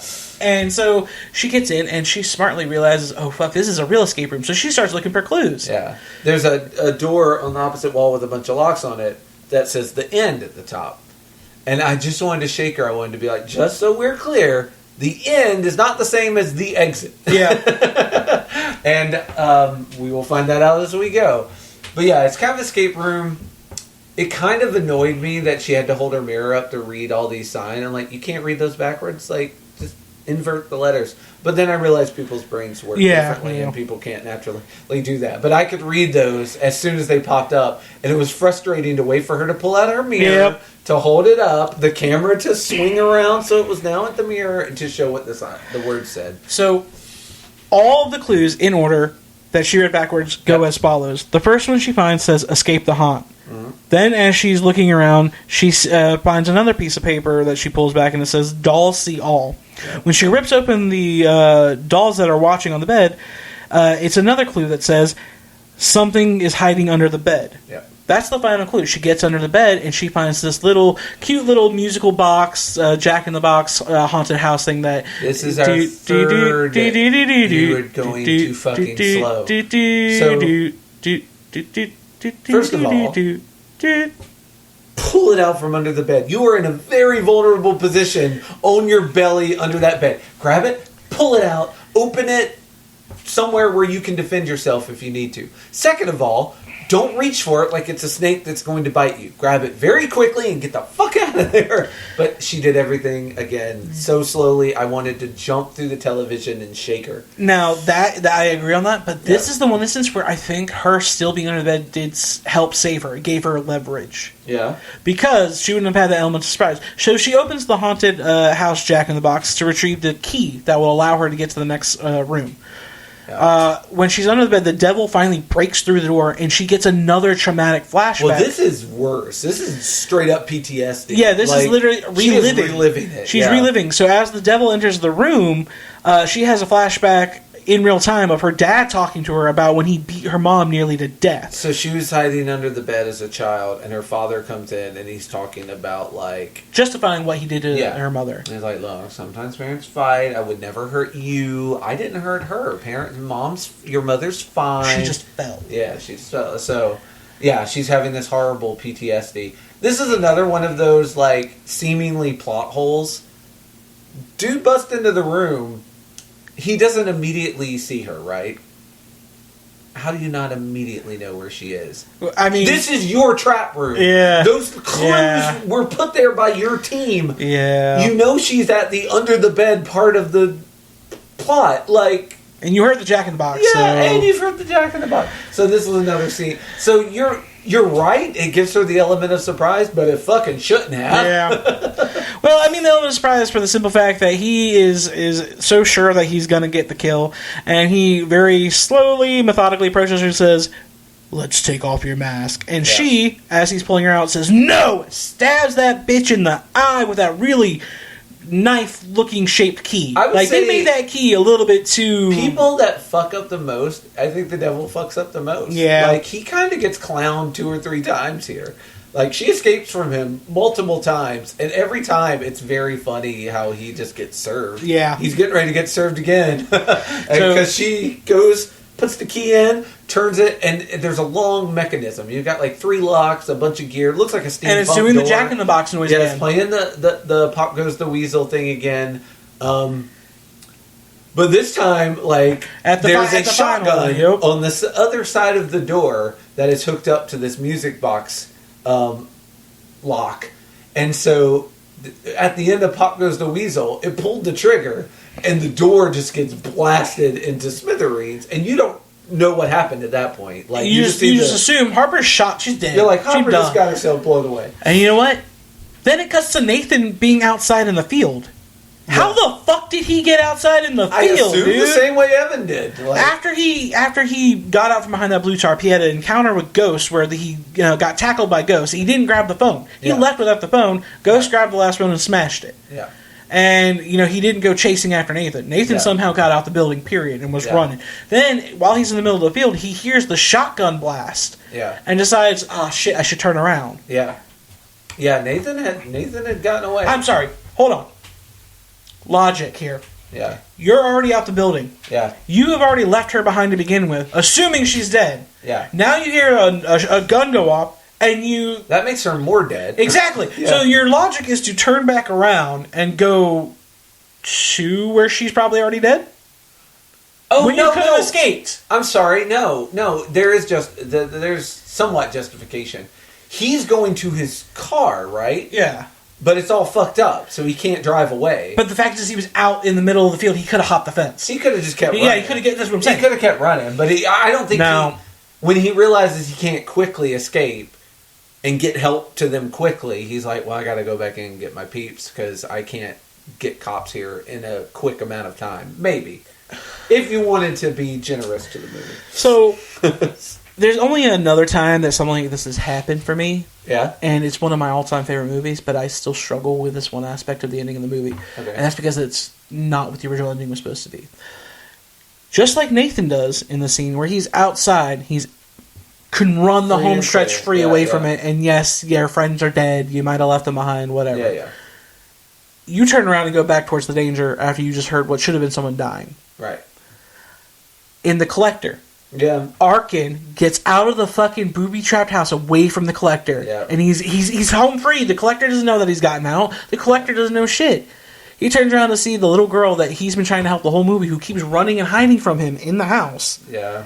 Banging on the window, trying to get him to help. The original ending is Arkin looking up at her, looking around, flipping the kid off with double birds and just running away, and he lives. That's the original ending they wrote. Yeah. The studio's like, no, you gotta make a real ending, a hero ending. So they add an extra 25 minutes to the movie of him having to turn back around, crawl back up to the roof of the house, climb back in through the window he just broke out of, and try and save the little girl, and get more fucked up in the process. Yeah.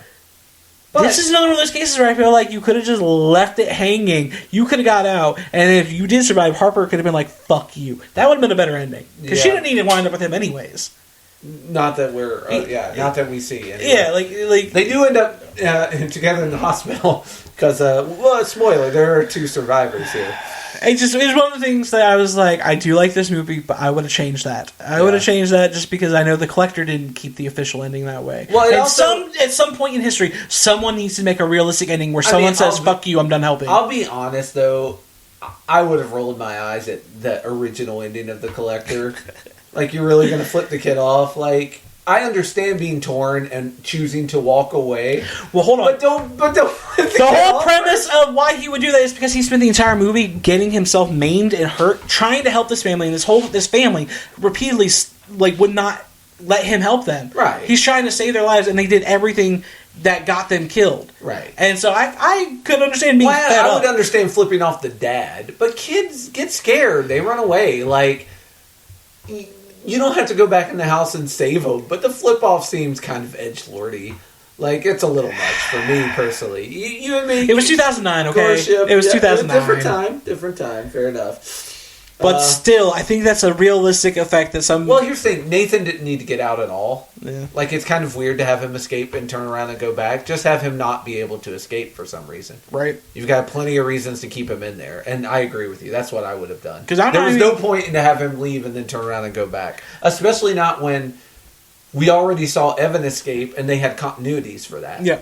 To kill him, but right? they're just going to let Nathan leave? And I'm also like, what exit did he get out of? They didn't show that. They just showed him all... I assume he got out the way Clown got in with the phones. Because Clown was in the room. Yeah. He had carried that shit from outside and set it down. So that must have been the way that he got out. I guess it's just something we have to believe that happened and was established off screen. Yeah. I don't know. I don't know. We have the fight between Harper and the Devil, in which the Devil and Harper are fighting in the hallway with the shotgun. The Pop the Weasel is playing again, and this time Harper gets the Devil's head in the line of the gun, just high enough and shoots his fucking head off. Yeah, and I'm like, Devil, that's clownage. Yeah, you got multiple clown there. Yeah, you got punked. Yeah, you got punked. It was great. I was happy with it. And this is when yes, Harper's alive. She's not mortally wounded. She just got clipped in the shoulder. Yeah.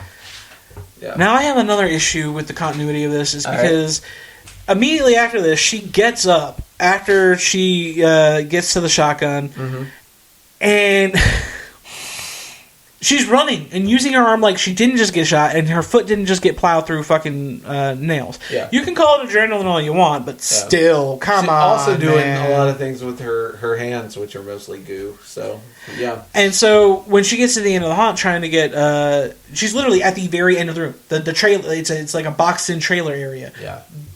There's seemingly in a dead end. Yeah. And because she's reached the very end of it, not the exit. They assume that Devil killed her, and they start turning all the lights on.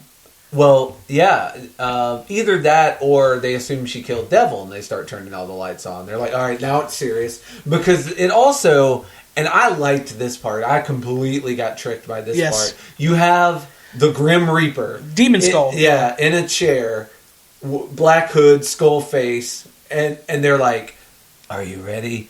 And I'm like, oh, they're sitting in the big gun. This is the big one. This is the badass. Yep. That's what I thought was going on. I thought they had been keeping this person in reserve until now, and now they're sending in the big dog. So they unchain the Reaper or Skullface or Grim Skull or whatever this dude is, and send him out to go to where Harper is. Walks into the end of the boxed-in trailer area and sees the Devil is dead, and is looking around for Harper. Yeah. Harper then bashes him from behind and stabs them with a pitchfork. Yeah, Harper does good, but unfortunately, when Harper rips off the mask, it turns out that Bailey would tape over her mouth, and I'm like, she had been kidnapped in the maze. That's dirty. Yeah, because we had not seen Bailey since she was crawling through the tunnel. And I was like... It's just like that spot in a table match. Yeah. They set it up early, and then you're taught to forget about it until they go crashing through it. Like, this was the table crash. Son of a bitch. Yeah, it paid off because I didn't expect it. Yeah. I did not expect it. It worked for me. Yeah, it was really good. And right after they had show Harper unfortunately killing her best friend, and having to live with that quick guilt. You get a scene of Sam, who has tracked Harper's location, and he pulls up to the outside of the building. He parks his car on a back road, which is smart, because he's like, I'm going to sneak in this bitch. They only brought Sam in to have another murder. Yep. There was no purpose for Sam to show up except, hey, don't worry, we're going to... This girlfriend beater's going to get his... And hey, we get to have another kill. So I'm all here for it. Yeah, so when Sam sneaks into the building through the back entrance, which I'm pretty sure now is where maybe Nathan escaped. Yeah, speaking of table spots or Chekhov's gun, we have the tripwire from the red tripwire beginning of the movie. Yep. So Sam starts making his way and he's like, hey, you. And he sees Clown at the end, but Clown hasn't turned around yet. Yeah, Clown's he walks through and he trips the red wire and a fucking gunshot goes off, but it's a fucking high-powered bolt. You see a giant bolt go through into his neck. He pulls it out of his neck. He's like, that's a bolt. Weird. Then Clown turns around, and you see the limping-ass Clown. He has a sledgehammer. Yeah. So at least the Clown gets to have a little fun. So then he smashes a cinder block over Sam's hand. Yeah. He's completely obliterating it. Yep. Followed up, he gets to smash the skull in. Yeah, once again, head trauma is their favorite way of murdering in this haunted house. He got at least to participate in a little bit of fun. You gotta let him have his fun, poor man. Even if it was by accident, by just happenstance. Yeah, and this is where Harper and Nathan get reunited, right? Yes, actually, and meet the haunted house trader guy. No, right after this. So, Harper is in the trailer with Bailey's dead body. She's all alone, and she hears the chainsaw sound getting closer. Yeah. And finally, Nathan returns with a sledgehammer of his own to break her out, smashing in the boards. He's trying as fast as he can to smash it out, but the zombie is showing up with the chainsaw. Again, this is another part that I was a little what the fuck about. Mm-hmm. So, as Nathan's trying to smash out the wall, zombie attacks Harper with the chainsaw.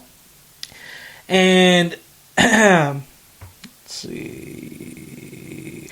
Midway through trying to break down the walls, Ghost tackles Nathan, and you see Harper pick up a single shotgun shell and load it into the gun that's still attached to the rig. Yeah. She winds up forcing Zombie towards the fucking gun, the barrel of the gun, who then slices it off, and she pulls the trigger, and it just happens to, one, slice the barrel perfectly evenly, and two, go off and buckshot him right in the face. I mean, that was luck, yeah. I was like, whoa, that's very stretching the truth here. I'm sorry.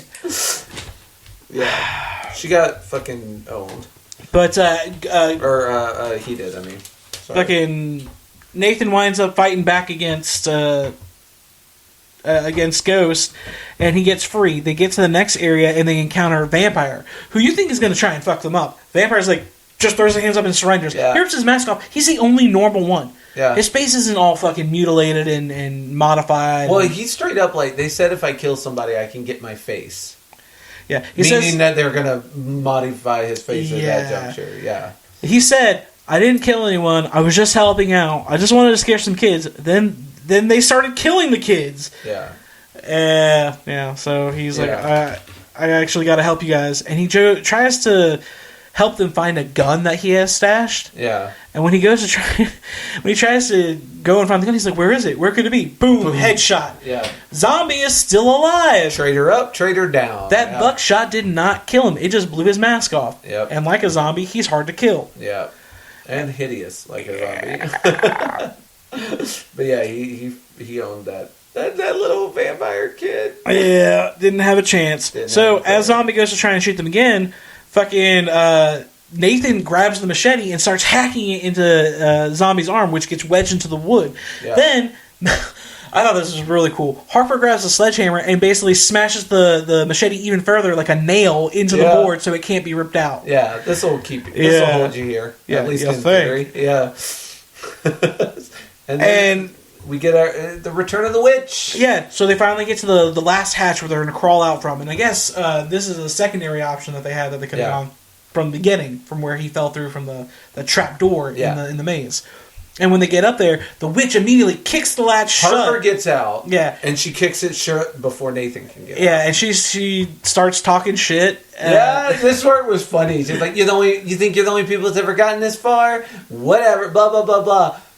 completely forgetting that Nathan's still under the trap door. So she steps off the trap door. He immediately opens it, grabs her legs, and yanks her down. That was so funny. Not only that, but he yanks her down. He's holding her body in place while Harper takes the latch and starts slamming the door of the trap door onto her head. Yeah, like repeatedly trying to like decapitate her with the door or whatever. But she kills her, and when we wind up seeing the witch's face, her mask breaks off, and you see that she's made herself like a very old, decrepit crony witch, kind of like that. Yep. Yeah. Old witch is old. Yeah. Haggard it's witch. Interesting. The masks they choose to wear often reflect what they look like underneath. Like they some of them are very like Ghostface was very pale and ghostly. Like she's got a witch mask and she's an old hag underneath. Clown's clown underneath. So yeah, like a lot of them keep they are trying to become these creatures. And the whole time while they're getting away, they're in their home stretch of getting away. They just killed the witch. They just killed Devil. They killed Zombie. Ghost is still somewhere. Clown is actually burning the entire factory down, destroying all the fucking evidence. He's finally getting rid of it, and he's like the lone man. That oil-lined hallway from, again, near the very beginning of the movie that they just mention in passing is covered in oil. I thought was going to be a trap for one of them. But no, that is just in case things go south, which is what has happened. Clown's burning the place down. And while Nathan and Harper, who have gotten outside, we should mention, are escaping. And that's wild. The whole place is burning down. But someone else has somehow survived. Yep. So Nathan says, "Here, climb," and he makes Harper climb with a burlap sack over the barbed wire part of the fence. Yep. And instead of following suit, he had all the time in the world to fucking follow suit. He decides, I'm going to square up with a zombie who is still alive and has somehow ripped his arm free from the machete in the wall. Nathan is pissed. Nathan's got his bat now. And at first it looks like Zombie's unarmed. And I think Nathan's like, yeah, I'm going to beat this fucker to death with this baseball bat. Zombie still has the gun. Excited about it. Yeah, but Zombie still has the handgun. And he, without thought, he just straight up shoots him point blank range. But I thought he shot him in the chest. I will give Nathan all the credit in the world. Nathan ignores that shit and just baseball bats that fucker to death. Like, gets on Zombie and just starts batting him. He only whacked him a few times. I mean, in the head. Yeah, I know, but like... Dude, they don't actually show him dead. So for me, it's like just like Ghost and Zombie. Like you don't see these guys actually die. Yeah, I felt like Zombie was dead at that juncture, but you're right. Technically, he could still be alive. But I was proud of Nathan by walking through a bullet. Like he takes that shot and just kept coming. Like he was Jason in that scenario. Yeah. He took that bullet and just like, nah, dog, you get like, this back. Gut shot, and then I'm just gonna bat check you. Yeah. And which is probably why he didn't hit him more than a few times, because he was like, oh, adrenaline's wearing off and I have been shot. And he still had to climb over that fence. Ooh, he climbed over that fence, and they wind up getting to Sam's truck that he had left behind. Mm-hmm. What do you know? The dude left the keys in it, too. Yeah, broke the window, left the keys. Yeah. Oh, fuck. Oh, no, I'm sorry. They get to Sam's truck, right? Yeah. Yeah, Nathan's truck had the windows broke and the keys taken and all that. But this one was parked... Because, like you said, Sam smartly parked further away. So, I guess they had not found that truck yet. And they finally get to the hospital where they start receiving medical attention and stuff. Yeah. And she's told by the nurse that she had to sign some release forms. And then she gets this look on her face. She realizes, oh yeah, they know where we live. They know where my mom lives because I put that address down. And she had just had that dream, too, that she had finally reconciled with her mom, and her mom opens the door. And she's the clown's behind her, yeah. So, but it's too late. We cut the clown. He's pulling up to the house right now. He's got the list of addresses sitting right on his fucking middle console. But the movie gives us a little tricksy, because there's been a time lapse here we are unaware of. So when he pulls up to the house... He kicks in the door. He's like, fuck it, I'm just going to go straight balls blazing. Well, he's like, I'm going to go in. I think he's planning to do, because we've been making references to Little Red Riding Hood through this whole thing. I think he's planning to do a Little Red Riding Hood. Go in, kill the mom, replace the mother, and then when she comes home, kill her. Fair enough, okay. Yeah, that's what I was thinking was the thought process here. But yeah, kicks in the door like a beast. But it turns out that Harper learned a little something from her haunted house experience. She has jerry-rigged her own house to have sticky fly tape goo all over the floor and a bunch of sharp nails sticking up. Yep. So his the ass... exact stuff that ruined her ruined him. Yep. His feet get stuck to it, and he realizes, oh, shit, I'm stuck here. What? Yes. And then when he goes to try and rip his feet out of his boots, he falls forward and gets impaled on the nails. Yep. He looks up and realizes, oh shit, there was a gun on that mantle. Yep, there's a gun rack without a gun on the mantle, and sure enough... The last thing Harper says to him is, she says, now let's take off that mask. Yeah. And she does, with a bullet. Yep. With some buckshot. So, there actually was a time lapse. She had plenty of time. And this is another one of those, like... So she set her house up to be a booby trap and just waited there for days for Clown Man to show up? Yeah, seems like it. Yeah. Well, I don't think Harper got out of this as mentally sane as we might have hoped. No, and I don't think I didn't expect she would, because she knew that a couple of them survived. Yeah. Like, you don't really get that closure knowing that they all died. You're right. Like, but you know... Yeah, it was a nice surprise ending, though, because I was like, oh, the clown's alive, we're setting up the sequel. But no, we sure aren't. Blew his ass away. Right. Yeah. It is my theory that there were no survivors from the haunted house. Those that were not killed in the fire were killed with a shotgun blast into the head. And thus ends Haunt. And sadly, even though you didn't think it would, it is going to get a sequel. Yep. Well, at least it's been greenlit for a sequel. Well, when that comes out, will be determined. Yeah, and we'll probably cover it when it does. Our first sequel, maybe. But that was Haunt. I like I said, I enjoyed it despite some annoyances. It's rare I see a horror movie that doesn't give me some annoyances, but overall, I had a good time with it, which is what I want. Well, that's the most important thing. From a slasher horror flick, yeah, had a good time. Got to see a lot of cool murders.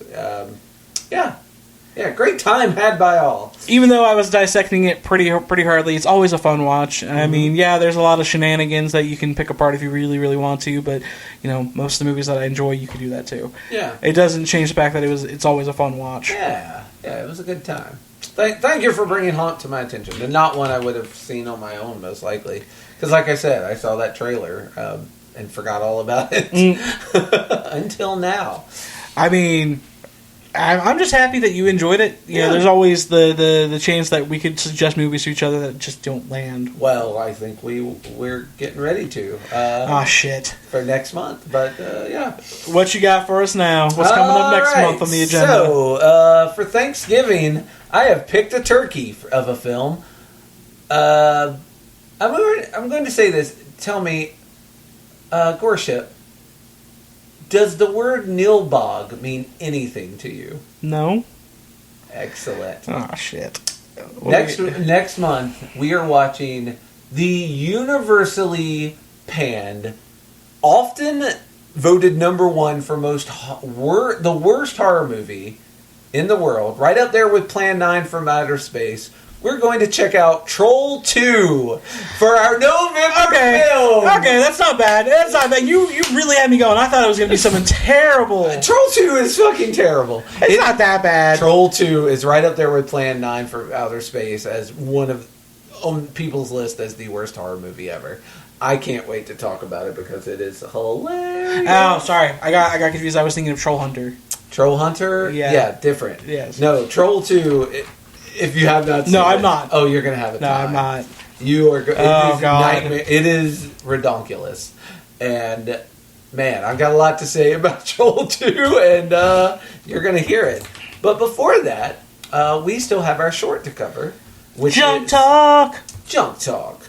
Portrait of God is the name of this one. Really love this one. Yeah, this is one that's kind of internet famous. I think it's not up there with like the Milgram Experiment, but it's a pretty well-known creepy YouTube video done by Dylan Clark. The main actress is the only actress really is Mia, played by Sydney Broomfield. And it's the story of a religious student preparing a presentation about a portrait of God. It's this strange picture that when people stare at it, it's almost like one of those magic eyes where you stare at it long enough and an image comes out that you can see. And she's presenting it for probably a history class or seems like a dissertation of some dissertation. Maybe she's trying to get her doctorate in religious studies. But yeah, it's kind of like a PowerPoint presentation she's going through about it. It seems to be a very famous painting that a lot of people have mixed feelings and opinions on, and I just love the whole concept of this idea. It's very quick, very it's a very good short horror. Yeah. Like literally, when you say short, it does the perfect thing. It does in such a short amount of time, builds up. You're like, I kind of want more. Yeah. Yeah, but those are the ones that, like, you will notice that most of my shorts are relatively short because I like the quick punch and the leave you wanting more. Like that's my flavor of that's my favorite Kool-Aid flavor. Short. And just based off the synopsis, when you sent me this, I was like, yes, I've seen this before, but I didn't actually like research deep into it. I didn't read anything about like what the point of it was. And just a synopsis being that a religious girl is preparing this presentation about Portrait of God, and it challenges her beliefs. It struck some of me because you know what? I love the premise of questioning your own faith as a devout believer solely under the idea that you are envious that others have been able to see or feel something from the same beliefs that you have and not shown it. Because she felt that way. Mm-hmm. Anyone that's ever been in a religion and not, like, as the REM song goes, losing your religion. Like, they aren't feeling this thing that everyone around them is feeling.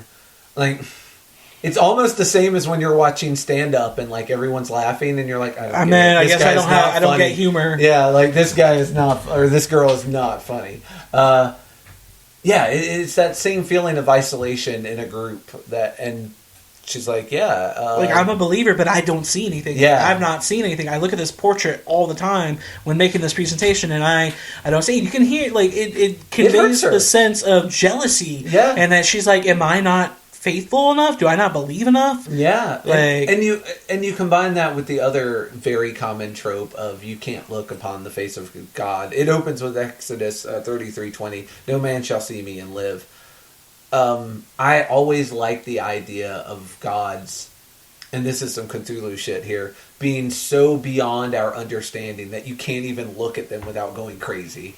Like God is so otherworldly that to even try and glance at one of the gods is to invite madness. Like, and that's so. And all religions have so that. Cool because so many like even Greek mythology had like Medusa turning people to stone. Well, I mean, a more direct example is Zeus with one of his wives. No, it might have been Apollo. Anyway, they all cheated on their wives. But he's like, she's like, hey, I want to see you in your full glory. And he's like, dude, if you do that... Yeah, I remember that story. Yeah, and she's like, no, please, let me see you in your full glory. And she dies, tears in her eyes and a smile on her face, because, like, she got to see God in his pure glory, but it was too much for her. Out, yeah, Apollo burned her out, like a gourd. And so I like that. It is, again, across... microphone. Across all religions, it's a common trope, is you can't look at God. It's too much for one human to handle. So combining that with, like you said, that the loss of having a religious experience that you can't take part in, makes for just a really powerful short here. And I do love that the different people who are recorded for her dissertation that are describing their viewing of the Portrait of God, it ranges from almost loving and euphoric on a natural high that they're basically in love with the thought of their deity and that they have been blessed enough to see their God.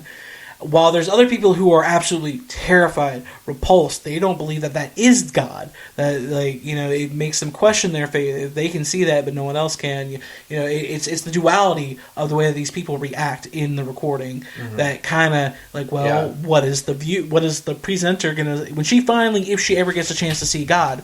Yeah. What is her reaction gonna be? Because what is she gonna be? It opens with her talking about it. She's like, "Here's the picture. Don't worry if you don't see anything. I didn't either. But many people have, and their experiences, their descriptions are all very similar. And it is funny, their descriptions are very similar. But you're correct, Goreship, in that their reactions to said similar experience is totally different. How two people can experience this exact same thing and come away with two totally different It's the duality feelings about of it, yeah. Yeah, depending on how you feel about God and how you feel about religion and et cetera, et cetera. Because there's so many people that go throughout, life that are religious and they lose faith in their religion because of a lack or an absence of what they consider divine intervention or they don't acknowledgement get, in their life. They don't get miracles. They don't get proof. They don't even get that feeling of comfort. And you lose your faith. And there's people who spend their entire lives who don't have a religion that they lean on or a belief or a faith structure that they fall in line with.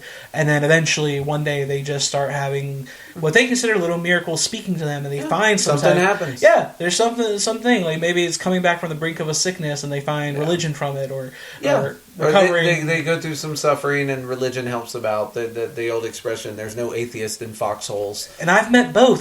Spectrums of the people who started out as super, super, super Christian in the church, always doing worship and service and, that kind of work, who fell out completely and are absolutely against it. I'm one of those. Then I've also met people who I knew for the longest time, they were just anti-theistic of any type, but as they grew older, they somehow found a belief. Yeah. Whatever events in their life led them to it. It just, I don't know, the whole metaphor of this short, the representation of it really speaks super fucking deep. Well, yeah, we live in the Bible Belt, so we get maybe more examples of this than other people might, because religion is such a major part. There's like a church on every street corner that doesn't have a church has a barbecue joint. Like, that's just North Carolina. It's just how the state works. Or in this case, down the road from you, there's both. Yeah, there's both. Oh, yeah. You have 4 quarters at an intersection. You can have it all, baby. But, yeah, so this is why this... Yet another reason why this may have spoken to both me and Goreship. But, yes, Our Lady starts her presentation. It's a slideshow, and she's clicking through it and says, hey, if you don't see anything from this image... don't worry about it. Like, I don't either, but many people have. Here's their description, and she plays like tapes of like, oh god, it was the most glorious. Beautiful thing I've ever seen. It had eyes like this. It had big bulging eyes. Like, I was scared. Like, the smile. Why does it smile like that? Yeah. Its mouth. It's not supposed to. All describing the exact same image that they are seeing in this, that she is not, and we as the audience at first are not as well. But yeah, not sure how you're going to react to it.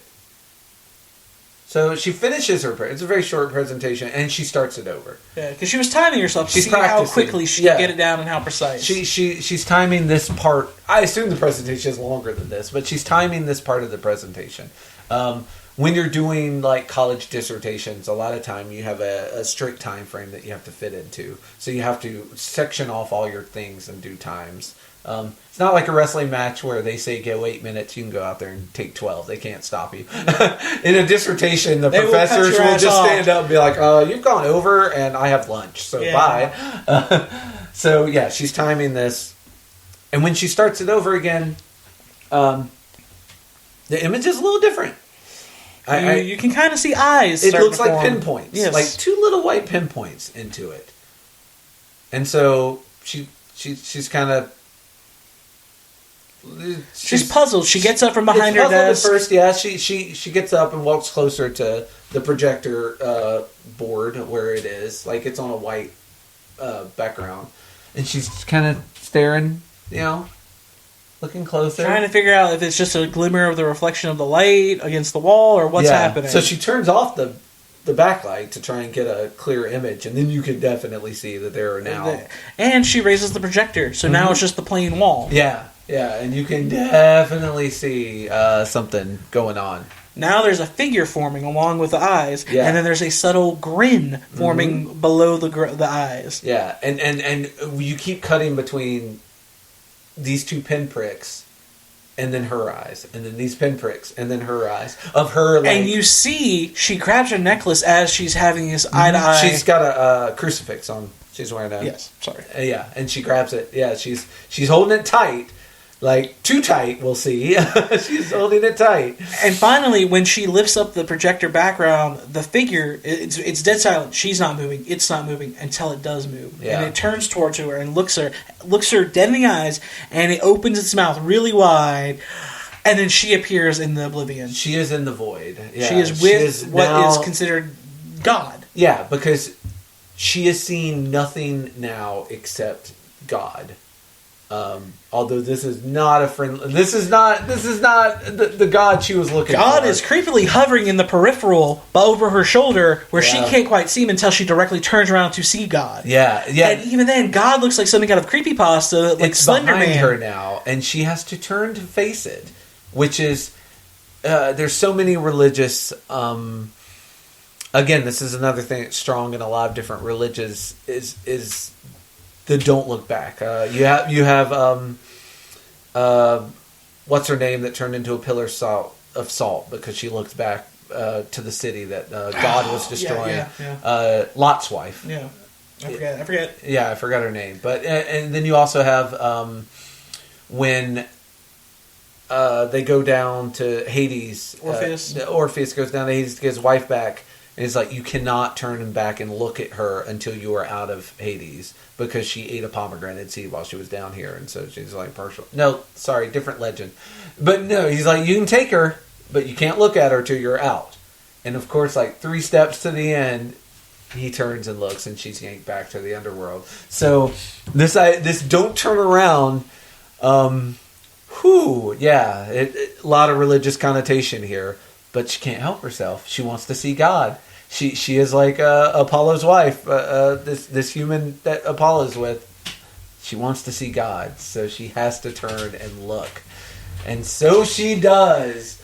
God's jaw is widening and extending and is making this very, very malevolent style Cracker Jack grin. Yeah. That's the best way to describe it. And his eyes start glowing, but then the light starts coming from the inside of his mouth, and she is looking directly into the light. It made me the dead lights from it. Yeah, it made me feel like the typical "don't go into the light, don't go into the light," Carol Ann. Or like that's the light at the end of the tunnel when you die. Mm-hmm. You know, so I'm assuming she's in the process. Like when I first am watching this, assuming she's in the process of dying. Yeah, this is her coming to God moment while she's in the process of seeing the light at the end of the tunnel, which is going into heaven. But then we cut back, she's in the projector room. And she's just lovingly looking at the painting. She is holding her crucifix so tight that her hand's bleeding. Her eyes are so wide that they're just watering, and just water is just flowing down her face. She can't shut her eyes. And she's just staring. There's nothing on the wall. Yep, she's just staring at the blank wall. And you look at her timer, and it's like 5 hours. 3 hours and 30 minutes. And 30 minutes have gone by. And she is just staring at the wall now, caught in the rapture of having seen the face of God. And that's how we find ourselves. That is the end. So your question, Goreship, because there's always these never come without a question. Of course not. Your question is the God you see determined by you? So once again, everyone describes the same God, but whether it is a creature of divine kindness and forgiveness or vengeance and terror, is that just based on who's looking? Because basically we create God, right? So the God that we see in this projector, is it determined by us, or is there a specific creature in this picture that comes out to fuck with people? It feels like it's a specific creature, given the way that it's visually depicted in the short. Like, they want you to... In her case, yes. But, recall at the beginning, it kind of seems like she has lost her faith. Yes. So maybe this is the punishment for having lost her faith, that it's not a benevolent God. It's this thing that snaps her mind like a twig. Because these other people, obviously, they're still able to describe the experience afterwards. So they did not go the route of cuckoo cocoa berries like she did. Like, she's off the chart now. Like, I don't think she's coming back. I think she's gone. I think that she is her brain is shut off. She's now forever stuck in that gaze of seeing God. She's in a coma of seeing God, which maybe that's where she wants to be. I interpret the way that this happens as being... I want to say of the old adage of like, we were created in God's image, and how you view God is how you view the world. Yeah. And so the people who are able to experience like the beauty of God and see the divinity and not the horrors are people who I consider more optimistic versus the people who see the darkness in the world, who saw it as something evil and scary, and that's not your God. If that's God, I don't want to be religious. Yeah. Like the one guy said, like, that's not God, I don't want to be religious. Yeah. Like it would have to be people who view only ugly things in the world, can't find the beauty. Maybe, and I'm probably stretching it, but that's just like something I thought about. I think one thing I like about this short is it gives you so much room to stretch, to throw out any theories and headcanons that you want, because it is such a spiritual experience to see God, and ask every woman I've slept with, like when you see God, it's something, there's something beautiful about it and amazing. Yes, and with that bad joke, we will, and believe me, any woman that slept with me knows it's a bad joke from start to finish.